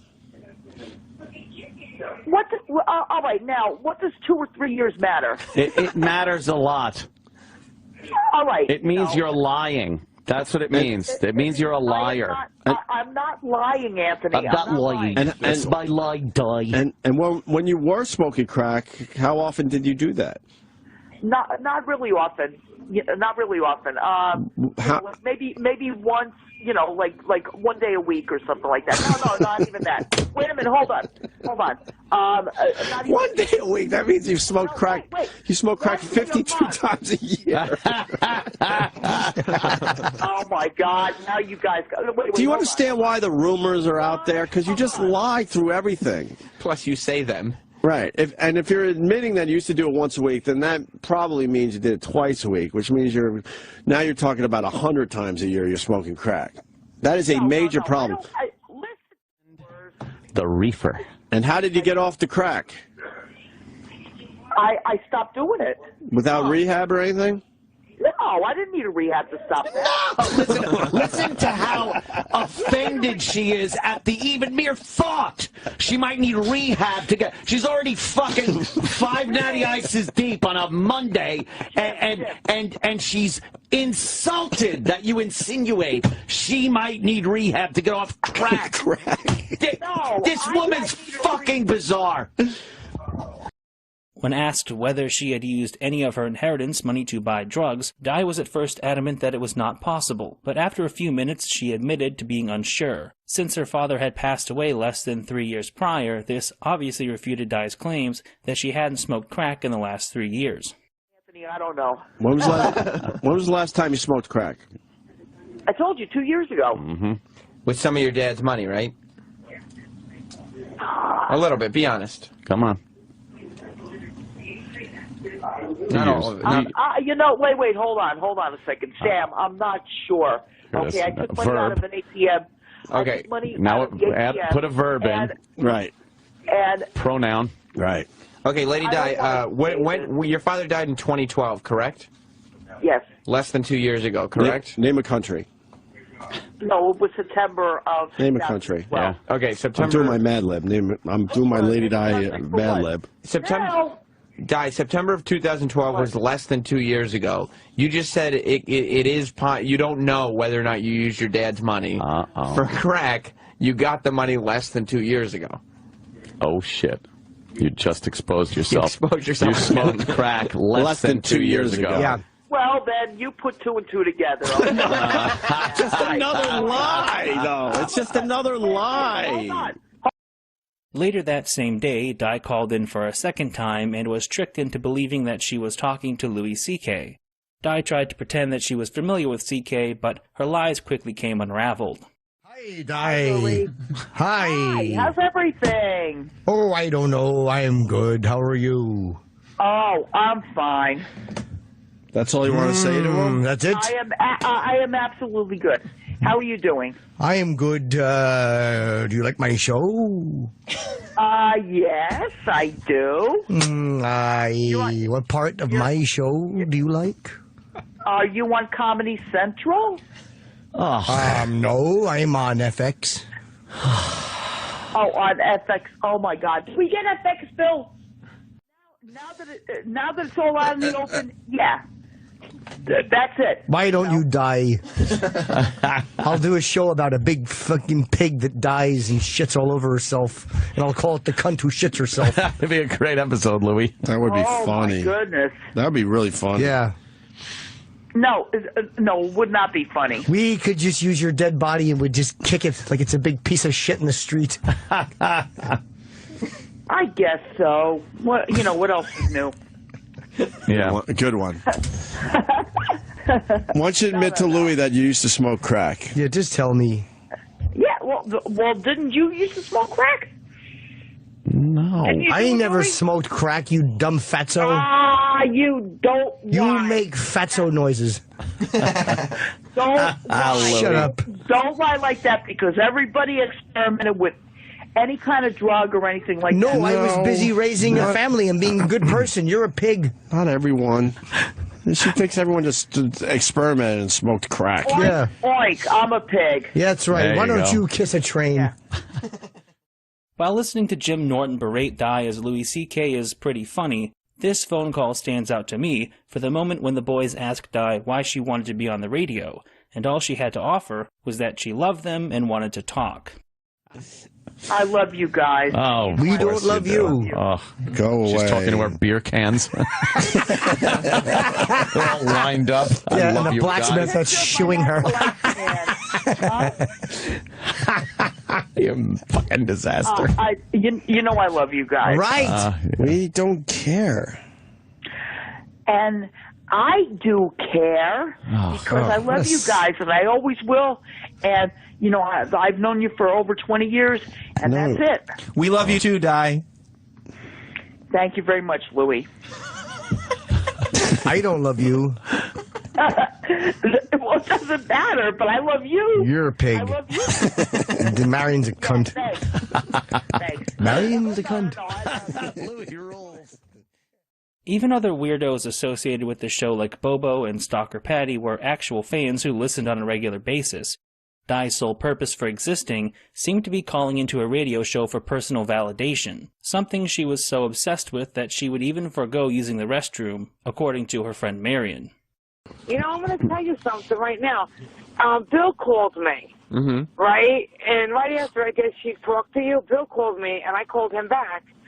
And she shit all over herself. Jesus Christ. What do you mean she shit all over herself? I don't know. Bill called me and left this message on my cell phone. And I'm like, what's the matter? Since Diane was sitting there waiting to talk to you, she had to go to the bathroom and she couldn't hold it. And she peed all over herself. Oh, my. Why didn't she go to the bathroom? There's a bathroom in her. She's in her apartment. Because she's gross. Okay? She's getting to be too gross. And you know what? I don't even want to talk to her anymore because it's like every time I talk to her, something else is happening with her. Marion, what can we do to help this woman? Nothing. Sam, let it go. She is out of control. She is ridiculous. And you know something? She is going to die of cirrhosis of the liver. Jesus Christ. Well, Marion, thank you for the update. I'm sure we'll get into it on O&A today. By this point, the show had all but entirely returned to the pattern of being frustrated with Di's incessant phone calls and lack of anything interesting to add to the conversation. When she called in on May 12th, the boys tried to convince Di that the upcoming Super Show 3 would be a black tie event, and she would need to buy a gown. But the conversation went nowhere. In frustration, they flat out asked her why she was a fan of the show. All that Di could come up with was their time on WNEW, which was, by this point, 12 years in the rearview mirror. Goodness. How are they fans of the show? Wait, That's what I'll never understand. No. Do you want How is she me a to fan wear- of the show? Do you want? I was always a fan of your show. Are you talking? Are you talking about me? No, we're talking about some other fucking ill-timed moose. Always a fan of your show. Uh-huh. Ever since back 20 years ago. Why are you a fan of our show? Why am I a fan of your show? First of all, I like you guys. All right, and second of all, when I was first introduced to you, to you guys a long time ago, I just took a liking to you. I used to listen to you on WNEW. See, she doesn't. There's nothing there. What are you talking? You verbose ox? No one cares. It's pathetic enough that Di would waste so much of her life calling into a show that abused her. The fact that she was completely out of touch with the radio show she sought attention from just adds another layer of sadness to the story. After cycling through a few questions related to crack and Di's bathroom habits, Opie and Anthony decided to call it quits for the day and left Di on the phone alone. Colin Quinn briefly called in to talk about the upcoming Super Show, but after a few minutes even he was fed up with Di's pointless blabbering and left her without anyone to talk to.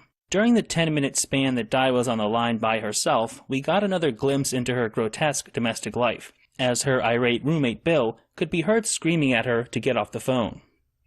I can't, I haven't got my glasses.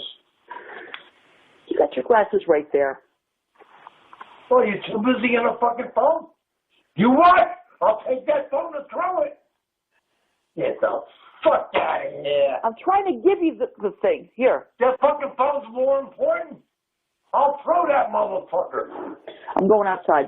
I'll throw that fucking phone away. I'm tired of you with that fucking phone. I'm sick of it, Diana.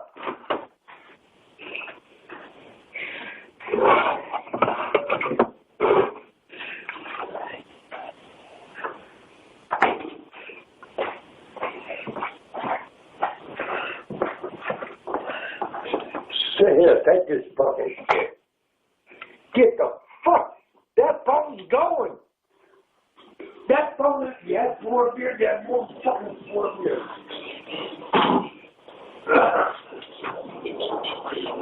Every fucking day with you.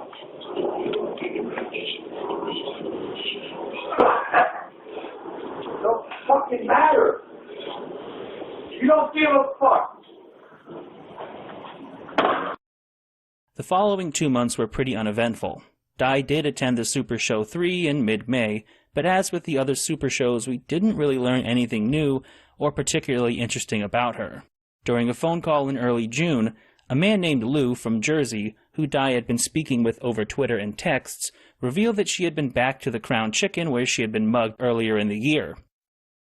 Oh, what? Oh, was Bill? No, but what? Crown Chicken. Yeah. You went back to Crown Chicken, Di? That's the site where you... No, I did not. Whoa, you went to the ATM. Yeah, no, I told you the second time I went to Crown Chicken, I went to the ATM. All right? The second time. Why would you go to an ATM near the place you got mugged? She bought drugs. Unless you were going there to get drugs. It was going to early, get drugs. and I had to get Look, some money you out. The other stupid twat! I'm not a dumb enabler. I know that. I know what you're doing. You're buying drugs. Let everyone else listen to your stupid stories and make believe they're real.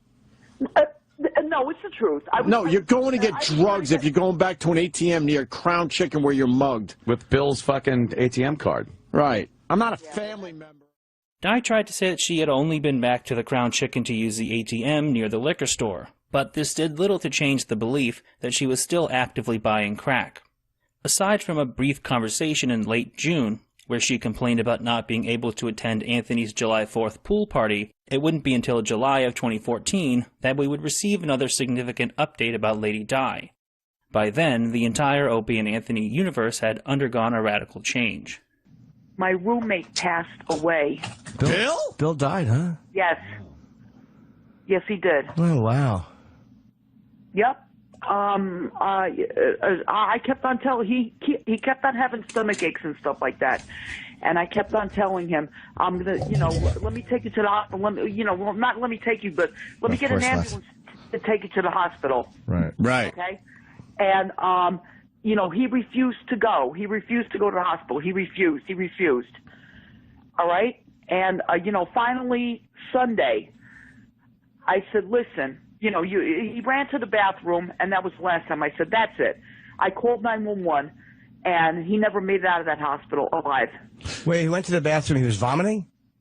Yes, he was vomiting. Yes, he was. Was it blood? He was vomiting blood? Blood, yes. Yeah, it's just... That's alcoholism, right? Yeah. No, he had an ulcer. He had an ulcer, and he had a pancreatic, something to do with his pancreas. Oh. All right? When did this happen? Well, this happened on Sunday, actually. A couple days ago. A couple of days ago. He just died yesterday. Oh, wow. Where are you now? The exact cause of Bill's death is unknown, but it was almost certainly related to chronic alcoholism. Di had mentioned that Bill suffered from pancreatitis, and 2 callers suggested that Bill probably experienced esophageal varices, a medical condition typically caused by liver failure. Since blood can't pass through the liver normally, it tries to find other pathways through the body. This leads to varicose veins in the esophagus that can rupture and cause a person to bleed their entire blood volume out of their mouth. Di confirmed this by saying that the bathroom that Bill threw up in was covered in blood that she had to clean. Lady Di, when you went in... Oh, my God. Lady Di, when you went into the bathroom, he was puking up blood, a lot of blood? I didn't go to the bathroom. The paramedics did. Did you go in the bathroom after the fact? Was there blood everywhere? Yes, I cleaned it. Okay, that answers my question. All over the place. So this guy might have nailed what he died of. It's honestly disturbing how nonchalant Di is about Bill's death.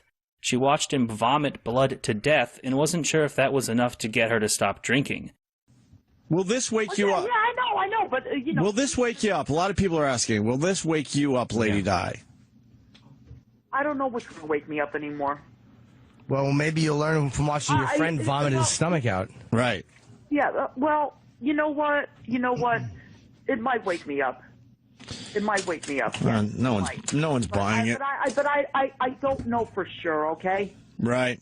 I don't know for sure, because if nothing woke me up, so far, this far, I'm still in Let's say mourning. hi to Brody in Dallas. I don't want to listen to that crap, thanks. Yeah, morning, You boys. just lie a lot. Go ahead, Brody in Dallas. The only time she showed any kind of emotion was when she was bizarrely avoiding saying the word morgue on the air. Di, wait a second. I asked if Bill, I said, so Bill's still in the morgue? And she said, yeah, Bill's in the fridge. That's right. Because I don't like to say that word, the M word, on the air. Since Bill was the sole source of income for the two of them, his passing raised obvious questions about how Di would be able to pay her bills. The situation was complicated in part by the fact that Bill was still legally married, and his wife was the only one who could have him removed from the hospital. Have you built his bank account yet? What? Have you grabbed that ATM card and No. taken a few? He's not going to need it. You might as well take a few from the ATM, no? Listen to me. No, I'm not using his money in any way at all, okay? Di didn't seem particularly worried, though, and brushed the issue aside by saying that if she couldn't pay rent, she would live in her truck. Dr. Steve eventually called in to give his opinion on the situation, and he delivered what I believe is one of the most prophetic statements of the entire Lady Di saga. If he was putting the brakes on her, Are you guys ever going to then do crypto? now that he's gone, we are in for For what? At this point, it's worth mentioning that a lot of the Lady Di phone calls made during her final years on the show are either lost or very difficult to find. This may have something to do with racist, woman-biting child groomer Anthony Cumia accosting a black woman in Times Square and then delivering a racial tirade on Twitter, which ultimately resulted in him being fired by Sirius in July of 2014, and Opie and Jim trying to continue on with a show that was much less popular. Or it may be due to the fact that most of Di's appearances during this time frame occurred on the pre/post shows hosted by Sam Roberts. Roberts looks like an orangutan that died in a swamp and had its bloated corpse picked at by carrion birds. That's not really germane to this video, but I still felt like saying it. Either way, much of the information we have from the latter half of 2014 and onward is second-hand. Such was the case when Di called the show in early December, and Sam mentioned that she had been caught asking people for money outside of a Burger King in Elizabeth. You did ever as an intern. We did. You know what I found out about Lady Di? Somebody messaged me on Facebook yesterday. Yeah. Like 2 weeks ago, we talked to her, and she had a job, like, cleaning up the projects or something. She had a job. No, I don't have that job anymore. Because you know what she's doing now? She's at the Burger King in Elizabeth, New Jersey, just asking people for money. What? Well, he told you. He actually called you and told you that? he messaged me on Facebook. Oh my God. But it's true, right? Well, yes and no. Lady Di, let me just say it. This story was confirmed the next day by Marion, who added a startling bit of new information to the story. But you know something? Yeah. Bill told Diana to stop drinking. Right. Stop drinking. Right. Go for help. Right. She refused to listen to you guys. She refused to listen to me. She refused to listen to Bill. And you know what? You know what she said to me the other day on the phone? Tell me. I'd rather fucking die than go back to work. What? Diana, yep.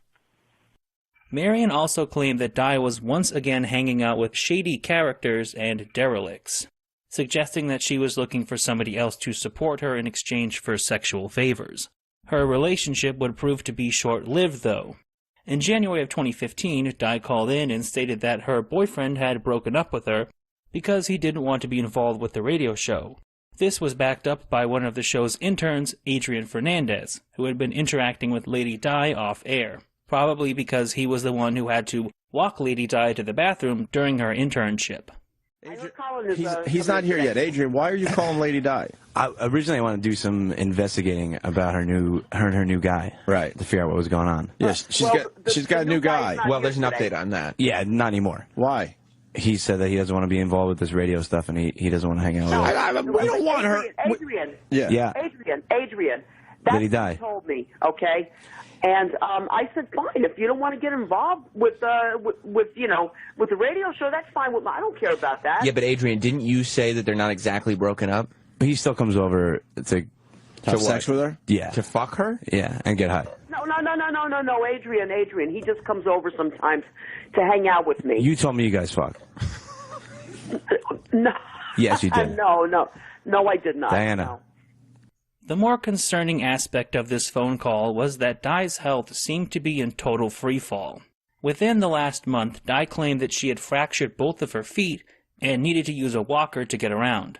During this same day, Di called in a second time, but fell asleep while she was on hold and could be heard snoring when they eventually took her call. Fair. All right. Lady Di? Hold on, don't talk. I got to time you. Lady Di? She probably fell asleep. Oh, good. She's been on hold an hour and a half. Lady Di. Lady Di. She's still there. She's already 2 seconds in. Hello? She's sleeping. Maybe she did her last name. Lady Di? Listen.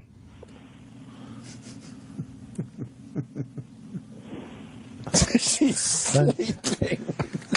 She's sleeping. Even in her injured state, Di still managed to hobble into the studio for an appearance alongside Sandy Kane and Mike Bichetti in early February. Within less than a minute of being in studio, Lady Di was already begging Opie for cab fare, and it was decided that if she was going to get paid, they would have to check her ass for hemorrhoids. This task fell to intern Adrian due to their growing extracurricular entanglements. All right, one more. Lady Di is a trooper. That's why we love you, Lady Di. Okay. All right, she's bending over. Wait. Forward where? All right, she's spreading her cheeks. Oh, come on, man. You gotta put something like that. Oh, man. What about your pussy, baby? Oh, he's puking. Okay. Oh, no. I gotta get out of here, Opie. I'm sorry. No, okay. Sorry, sick too, you know? Okay. From your own hemorrhoid. Okay, that's all right. Adrian's off-air interactions with Lady Di would see him play an important role in her last few moments as a part of the show, one that would initially put him at odds with O&A/ONJ producer Eric E-Rock Nagel. As with most newcomers to the show, Adrian wanted to make a name for himself. The method he attempted to use was the tried-and-true tactic of messing with E-Rock, but he took his trolling a little too far. This was at least in part because of Jim Norton, who encouraged Adrian to bring Lady Di to E-Rock's 40th birthday party, which did not go well. Di spent approximately 2 minutes in Eric's house, had a single shrimp that she didn't like, and after she left, E-Rock put the chair she sat on in the garage so it could be sterilized. Lady Di is a self-centered lump of shit. But this is one of the few times I actually felt bad for her. Something about this incident seemed like it went beyond the acceptable level of humiliation, and Di's remarks in the cab after being forced to leave the party were kind of heartbreaking. I think you're right. And then Not more than a minute. And then you talked to Lady Di in the Uber car. Yeah. All right. How do you feel about the way you were treated tonight? Not too good. Like, what happened? I was there 5 minutes. And? The most. And then they told me, well, the party's over, you gotta go. Why do you think they did that? Because the party was over, right? What? The party was over. But why do you think that the party ended right when you got there? Well, do I look repulsive or something, or what? Could you pause that and let everyone just enjoy the irony of that question? As punishment for his actions, it was determined that Adrian would have to spend a night in a hotel with Lady Di, an event which was dubbed the Vacadrian, much to Jim Norton's chagrin. Many of Di's antics were live tweeted by Adrian and dissected on the following day's episode of Opie and Jim.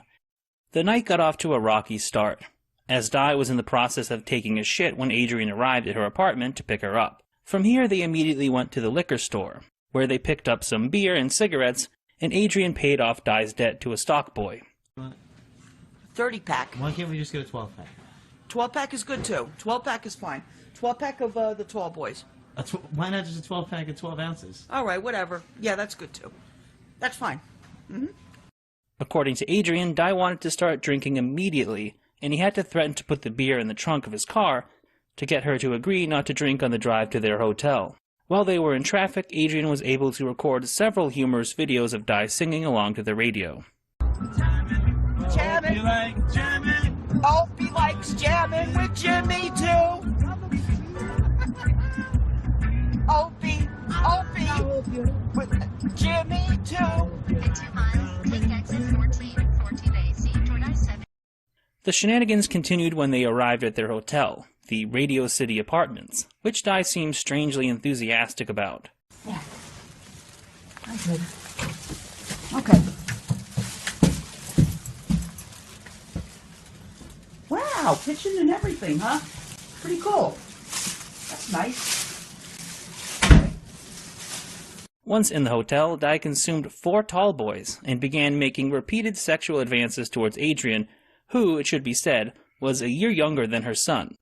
This was one of my favorite ones because it got flirty, this video. We were relaxing before dinner. And just chilling out a little bit. Taking the edge off. Yeah. I see that you're laying down on the bed. She's sitting by your feet there. Mm-hmm. And let's play this video. This room, so I would assume it does. Why can't I get a foot massage? Well, Philip is here to meet Eddie Wong. take your shoes off first. He takes his shoes off. Adrian, I guess we're not going to have dinner tonight, are we? Here's an idea. Yeah, we are. You're going to go right to the point. She thinks you want to fuck? Yes. Right away. She's like, oh, this old gag. She knows. All right, get that She's been dick down out. this road before. I guess I got to suck it first. She goes and gets the KY. Did you realize in that moment that, like, all joking aside, everything we said on the show aside, like, this is reality, this is a serious moment, she would absolutely have had sex with you. Shoes went right back on and we were out the door for dinner. You didn't let her rub your feet? No. Well, she didn't want to rub my feet. She wanted to get right to the dick. You really think she would have went for it there? Absolutely. Because maybe a half second after I stopped recording, she placed the hand right on the upper thigh. When her attempts failed, Di tried to get a look at Adrian's penis while he was using the bathroom. Legs. I'm trying to use the bathroom. Look. What do you want? What? What about it? Do we have the same kind of phone? I don't know. I'm trying to take a shit.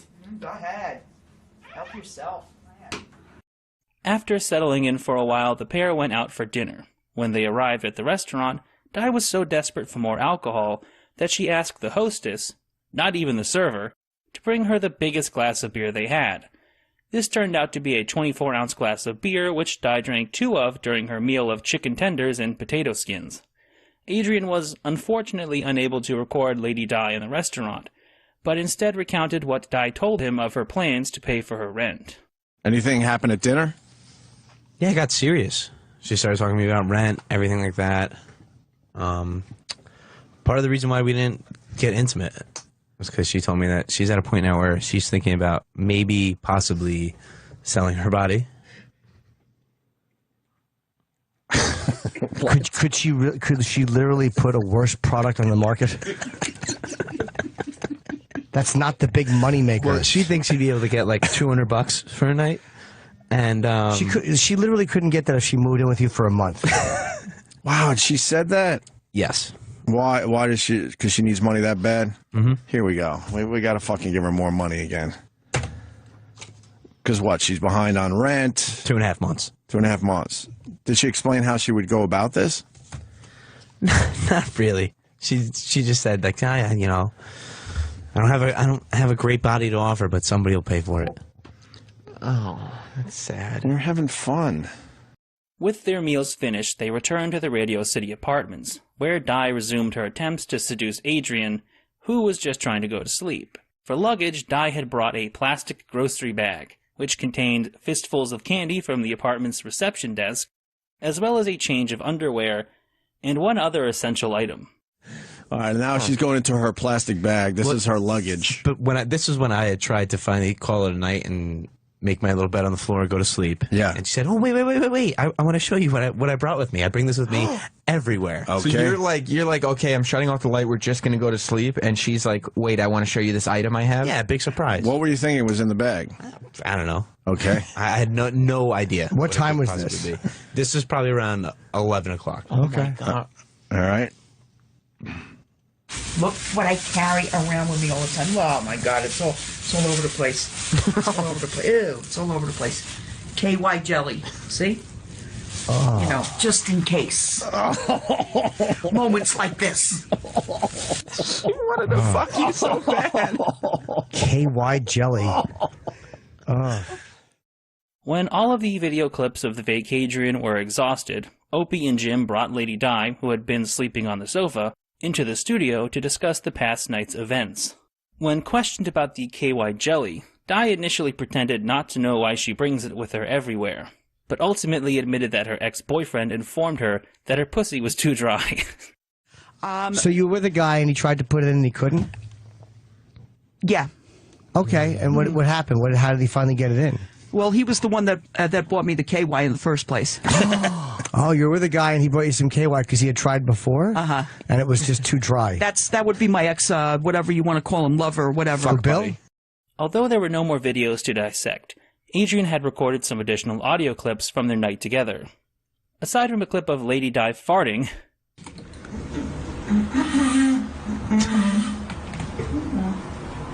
there were a few clips that made it clear how truly desperate she was to have sex with him. Does this need a setup, Adrian? I don't think so. First? Okay, let's just start playing some audio. Now, let's make one thing perfectly clear. Okay. We are not having any kind of sexual relations. Wait, what? I sound like Bill Clinton when I say Yes, you do. Party pooper. Party pooper. I'm just telling you, it ain't gonna happen. Although you could always buy me some beer and maybe I'll think about it, or some champagne or something. I don't know, whatever. Yeah, I did say that.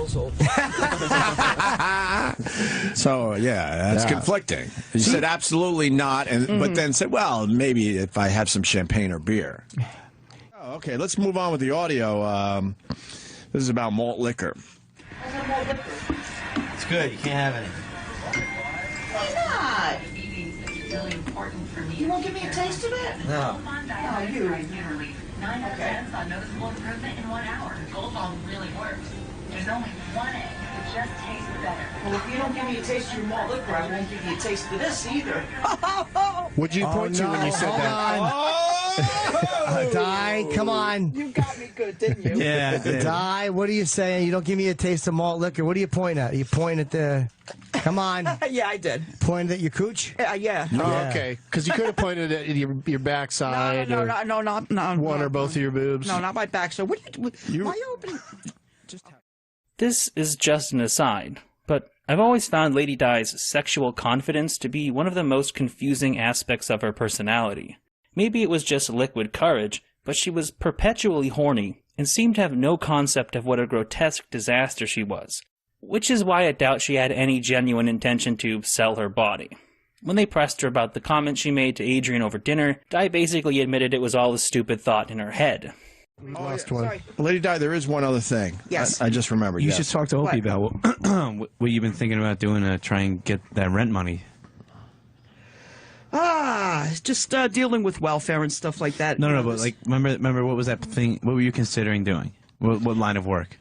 What line of work? Yeah, we talked about it at dinner. I forgot. Remind me. You were thinking about prostituting yourself out. That made us all sad. Yeah, well. That made us sad. What can I tell you? And just one of the things I was thinking about. And how are you going to do it? But it ain't going to work, you know? But how are you going to do it? I don't know. I think it's far more likely that Di would simply try to find another man like Bill that she could have sex with in exchange for a place to live, without ever technically prostituting herself. The comments to Adrian were probably nothing more than an attempt to get people to give her money out of pity. With the recap of the Vacadrian over, Opie and Jim decided to end the day by allowing Lady Di and Stalker Patty to close the show out. During the aptly named Trainwreck Radio, Patty asked Di numerous questions about her financial situation. We learned that Di had been benefiting from temporary rental assistance, but without confirmation from her doctor that she would be out of work for a year due to her injuries, the state was not willing to give her an extension. When Patty raised the question of how Di came to be disabled in the first place, Di gave a different explanation than the previously mentioned story about breaking her feet. Mm-hmm. Now, how did you come to be disabled in the first place? What happened? What? What happened that you came to be disabled? You had a job for 25 years or something? Yeah, it might have had something to do with that. I'm not saying it had anything to do with that job, but I did do some physical work. Yeah, but no, that's not what I'm saying. What happened that you became disabled? All right. What are you doing? Okay, now I became disabled because after I sold my truck, I had to walk around a lot. And Yeah. I was still looking for work, Mm-hmm. okay, but I had to walk around and, do these kind of things. All right, and, and then all of a sudden, my back started to hurt, just by walking around. Mm-hmm. Okay, and will you stop with that already?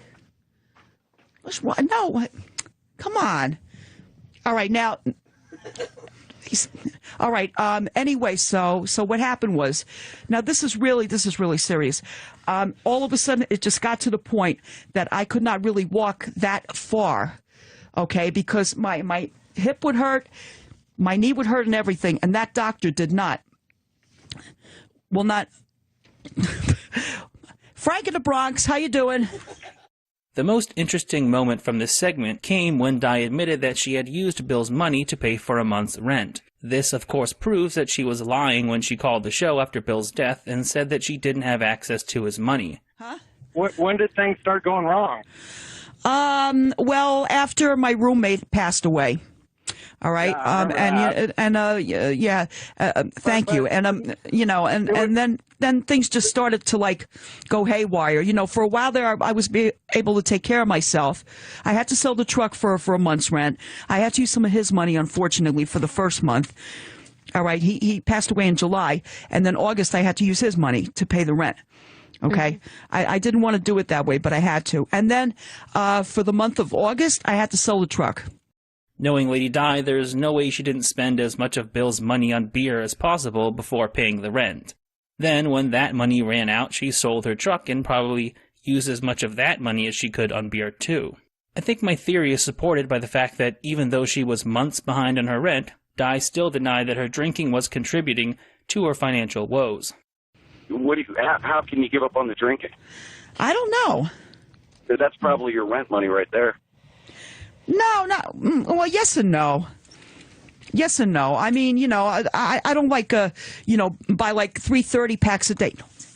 330 packs a day or anything like that, and just sit there and drink all day. 430 packs. No, I don't do stuff like that. Shortly after this appearance, Adrian and Dr. Steve started a GoFundMe to pay for Lady Di's rent, and worked with her landlord to keep her from being homeless. The exact details of this situation are a bit hazy, though. Both Adrian and Dr. Steve agree that Di's landlord was a good guy who was doing what he could to help her out.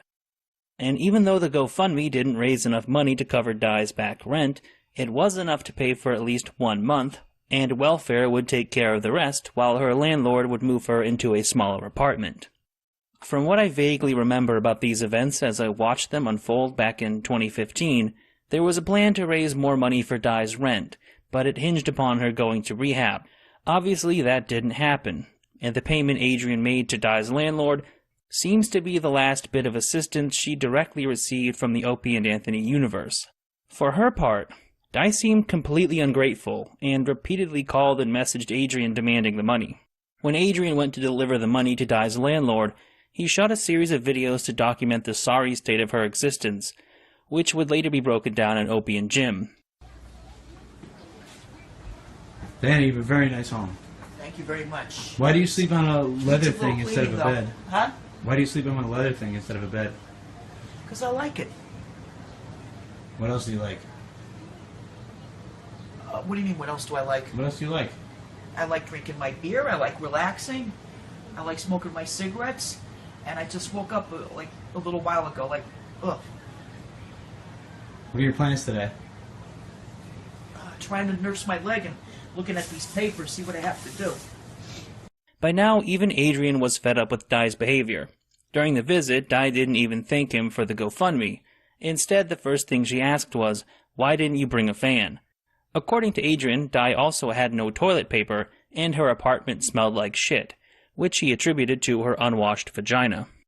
And I've been in disgusting apartments. I wanted to stay there longer to do get some more audio from her, but I couldn't. It was Because of the smell? Where do you think the smell was coming from? Her vagina. Her vagina? Yes. What about her ass? Absolutely, yeah. That as well. You really think the smell was coming from her vagina? Yes, because when I walked in, it wasn't too bad. There was like a general stink, and then she took the blanket off and was sitting with one leg perched up while she was talking. When was to the me. last time you washed your stuff, Lady Di? Just waft out her vagina? She's not showered recently. We wouldn't hear from Di again for another 4 months. And during this hiatus, she appeared to suffer a serious cognitive decline. At some point in September, Opie apparently suggested the idea of giving Lady Di her own show as a bit, but fans took the concept a little too far on Twitter and convinced Di that she would be taking over Sam Roberts' time slot on the Opie radio channel. This led to 2 phone calls, one being to the Jim Norton Advice Show, where Di asked if there was any truth to the rumors. Hello, Lady Di in New Jersey. Hey, hi, how you doing? Good, how are you? Okay, listen, I wanted to find out something. Maybe you would know about this. Is there any truth to me taking over Sam's old shift? You know, the 12 to 2. Do you know anything? Do you know anything about that? Because it's all over Twitter and stuff. How did you hear about that? Well, I have Twitter on my phone. Oh. I got to be honest, you never cease to amaze me. The more disturbing of the 2 phone calls came 2 weeks later. Apparently in the period between the calls, Di had shown up to the studio uninvited and was informed that she did not in fact have her own radio show. More worryingly, when she called in on September 30th to ask about the show again, she seemed to not remember many of the details of the past year, like the GoFundMe that Adrian and Dr. Steve had set up for her. It's kind of sad, Lady Di, and we've tried to help you. So many people have reached out to you. Yeah. And you just don't want to, try to make yourself better. Dr. Steve organized the whole thing for you, and then you had some weird reason why you weren't going to go. What did he organize for me? Huh? What did he organize for me? Oh, my God. Should we get Dr. Steve on the phone? He was trying to get you in rehab and try to get you, evaluated and all that stuff. Yeah, when was this? Stop it. Just stop with this. That's why I didn't take our calls. It's nonsense. It's a waste of time. I did want to. During this conversation, it seemed clear to everybody that the bit was over, and even their last attempt to get through to Di proved fruitless. I will say this. I absolutely apologize to you because I think we've gone too far with you. I was going with the whole old Lady Di variant thing, having a little fun, and then I realized, man, this is it's just wrong now. It just feels wrong. After this phone call, Lady Di all but disappeared. She posted one tweet on October 24th, but other than that, she wouldn't be heard from again until December 2nd. When we finally heard from her again, it was a moment that those who witnessed it would not soon forget. 1980. Where are you, Lady Di? We haven't seen you in so long. That record came out in 1980. Yes, it did. Yes, it did. You nailed it. That record did. You guys owe me $5 each. Lady Gentleman's Di. bet. More importantly, where are you? A lot of people are very concerned about you. Me and Jimmy kind of know what's going on. I am on a ship right now, waiting for my duties right now. Oh. You're on a ship? Yes, I am. Which ship is it? Does it rhyme with my manic? It's a ship that's on the ocean. What ship? It's a Navy ship. It's a Navy ship. You're on a Navy ship right now? Yeah.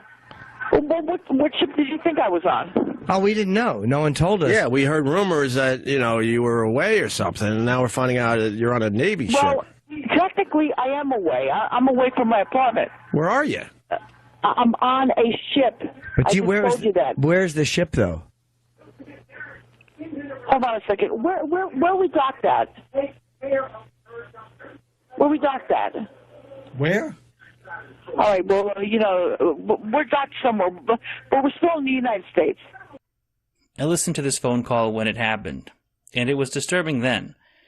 Even after listening to it many more times over the last 4.5 years, it has never become any less disturbing. Anybody who was familiar with Di expected something like this would happen eventually. But that moment when you can feel the reality of the situation dawning on everyone in the room is still a deeply haunting experience. Served. When are you coming back, do you know? Yeah. I have no idea. At this point, I really, really don't know. I mean, this whole thing was my choice, my decision. And Anheuser-Busch knows about it. Oh, you still? They know they technically know that I'm back in the service again. Wait, So- I thought you left that job years ago. No, I never left the job. Oh. I never left that job. Oh, okay. Wow. What do you do? They let me go as a punishment. You're listening to someone whose mind has completely gone, who doesn't have a grasp on reality, who doesn't even know where she is and is trying to cobble together scraps of memories into a coherent story. Every time I listen to this audio, I notice something new that makes the experience even more eerie in retrospect.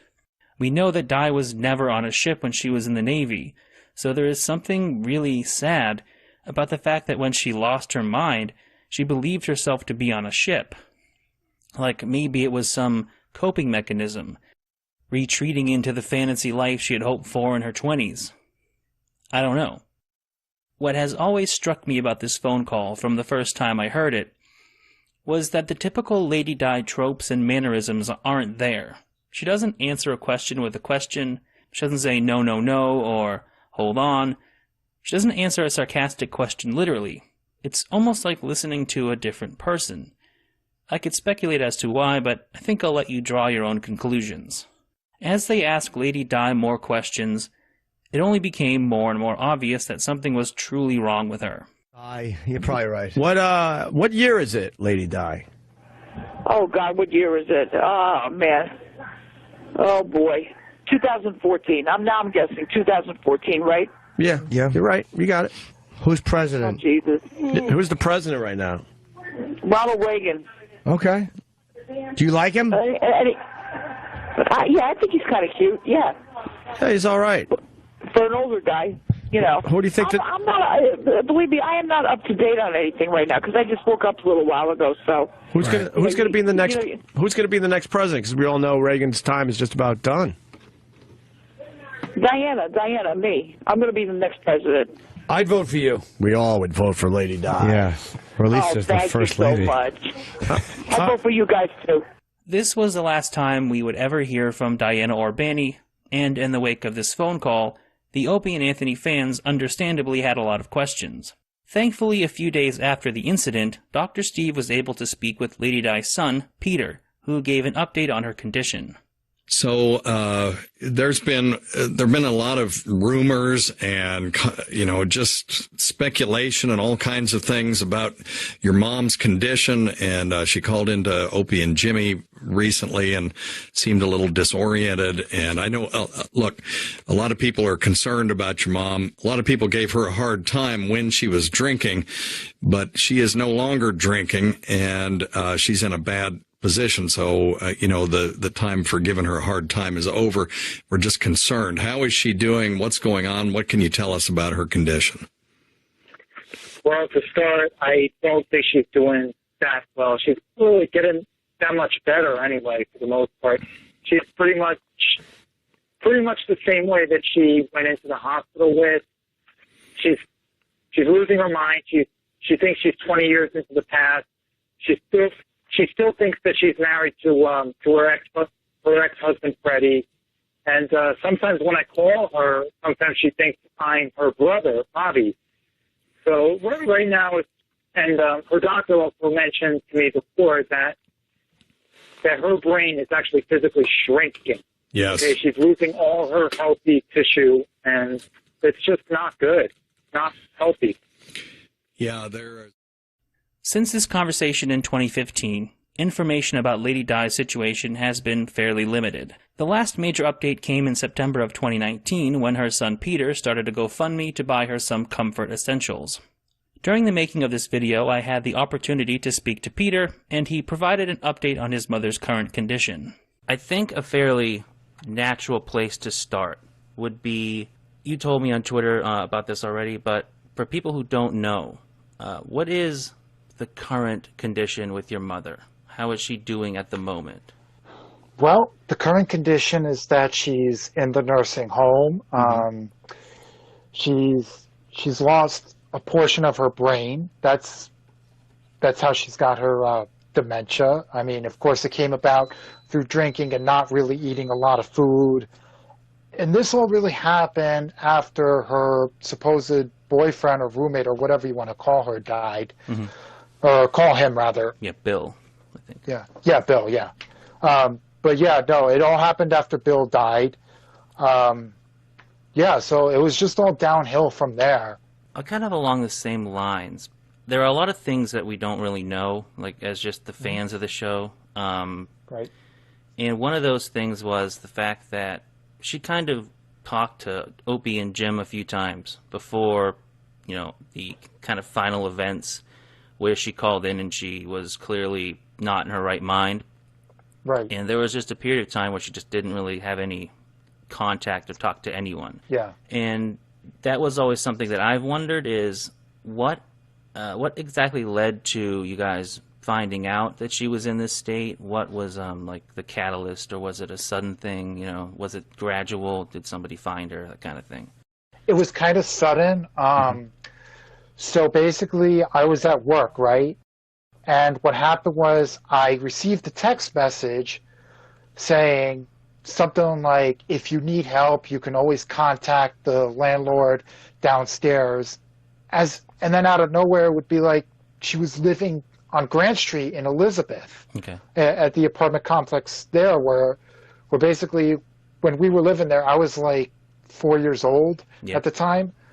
So then she would go to that, and then she would just be kind of all over the place. So that's what happened was that day, I kind of let it go. Like she probably is hallucinating or drunk or something like that. But then it was like 2 days later that she got stuck on the toilet. Yeah. She couldn't move. I just went to check on her one day after work. Well, actually, no. What happened was that I went home. I came home because to change or whatnot, and then I went there because I was a little bit concerned as to what was going on. She wasn't picking up her phone, as I remember. So I go there. I knock on the door, and she's yelling, "In a minute, in a minute." She's not coming at all. So about 10 minutes later, I call 911 to get in there to try to get her out. Cops asked me some questions, and they eventually got her out. We moved her to the hospital. I stayed with her overnight until she got a room at Trinitas Hospital. And then about a week later, she's moved into a nursing home into East Orange. And it took forever to get her out of there. Then, of course, in March of 2019, I was able to get her into the current place that she's at, and she's much better off where she is now. So, yeah. What makes the story of Lady Di so compelling, in my opinion at least, is how little we truly know about her. Di was like some strange being from another dimension that we mortals were never meant to comprehend. She was the kind of person who would babble about absolutely nothing for 45 minutes and then casually drop the story about how her boyfriend fucked her in the ass every weekend for the entire 80s. There was always a sense that we were on the cusp of finding one of those golden nuggets that completely changed your perspective on her, or that maybe we would get an answer to the questions that would have explained so much of her life. Di was the only one who could give those answers, and now it's unlikely even she knows anymore. I've tried to condense her story down into something relatively easy to understand, but there are hundreds of videos of Lady Di appearances on the Opie and Anthony show, and we may never know how many more we can no longer find. Even for a show as well archived as Opie and Anthony, there are still huge chunks missing, and I think that is part of what is so compelling about the story. It's entirely possible that somewhere out there is a phone call that explains a huge portion of her bizarre existence, and it was just never recorded or archived. We know just enough about Lady Di to form a dim sketch of her life, and from that sketch everyone paints their own picture of who she really was. I've seen the full spectrum of opinions in the comments section of my videos. Some people see her as a mentally ill woman who is being berated by a couple of cruel shock jocks. Some ask what the point of this documentary is. Why dredge up all this information and spend so much time on someone so irrelevant who was already abused enough? Some people will see Di's story as a tragic tale of a woman who just gave up somewhere along the way. Someone who fell through the cracks of society. Others will look at her behavior with disgust and wonder how a person could willingly live the way she did. How could she abandon her son so easily and never make an attempt to get him back? Then there are people for whom the story resonates on a more personal level. Children of deadbeat parents or family members of drunks and drug addicts. Many people, including myself, had somebody like Lady Di in their life, and for them the story hits close to home. We can all listen to the same clips and come away with vastly different opinions of who this woman was. And maybe they're all true to some degree. She was a liar, and a drunk. She was a remorseless delinquent mother who would rather blow hobos than get a job and reunite with her son. She could also be incredibly hilarious at times, usually because of her total lack of self-awareness. But there is a reason why events like the Lady Di internship are still cherished by Opie and Anthony fans half a decade later. I haven't come across many stories that run the emotional gamut the way Lady Di does. You can be furious and disgusted with her one moment, and then literally seconds later you'll be completely caught off guard by some absurd non sequitur. Then you're laughing your ass off, and moments later you're back to hating her guts. That's why I keep coming back to Lady Di years later. Because every time I do, I notice something new. I find a new layer or connection. I come away with different questions. That's what makes the story worth telling to me. Lady Di was a fucking enigma. As always, I want to thank you for watching the video, as well as liking, commenting, and subscribing. This video, it was a bit of a struggle, to say the least. I knew this part of the Lady Di saga would not be a fun experience to cover, but at a certain point watching so many of these clips just wore me down mentally. I think that's part of why it took so long to make. It's not easy to focus so much of your attention on somebody slowly losing their mind. All I can say is that I hope it was at least interesting for you guys to watch, and maybe her story will serve as a cautionary tale for others going down that same road. I'd also like to thank my supporters on Patreon, who help make these videos possible. Thank you. Erica Hughes, Tex Punchum, Bart Wackanar, Josh G. Grows Mids, Dan Thomas, Mike Roballs, Bone CK, James Taylor, CP, Jake Tracy, Tamby Helmick, The Son of Man, Neem, Origami Fleshlight, Kevin Howard, Medication Doesn't Work, and Jackie.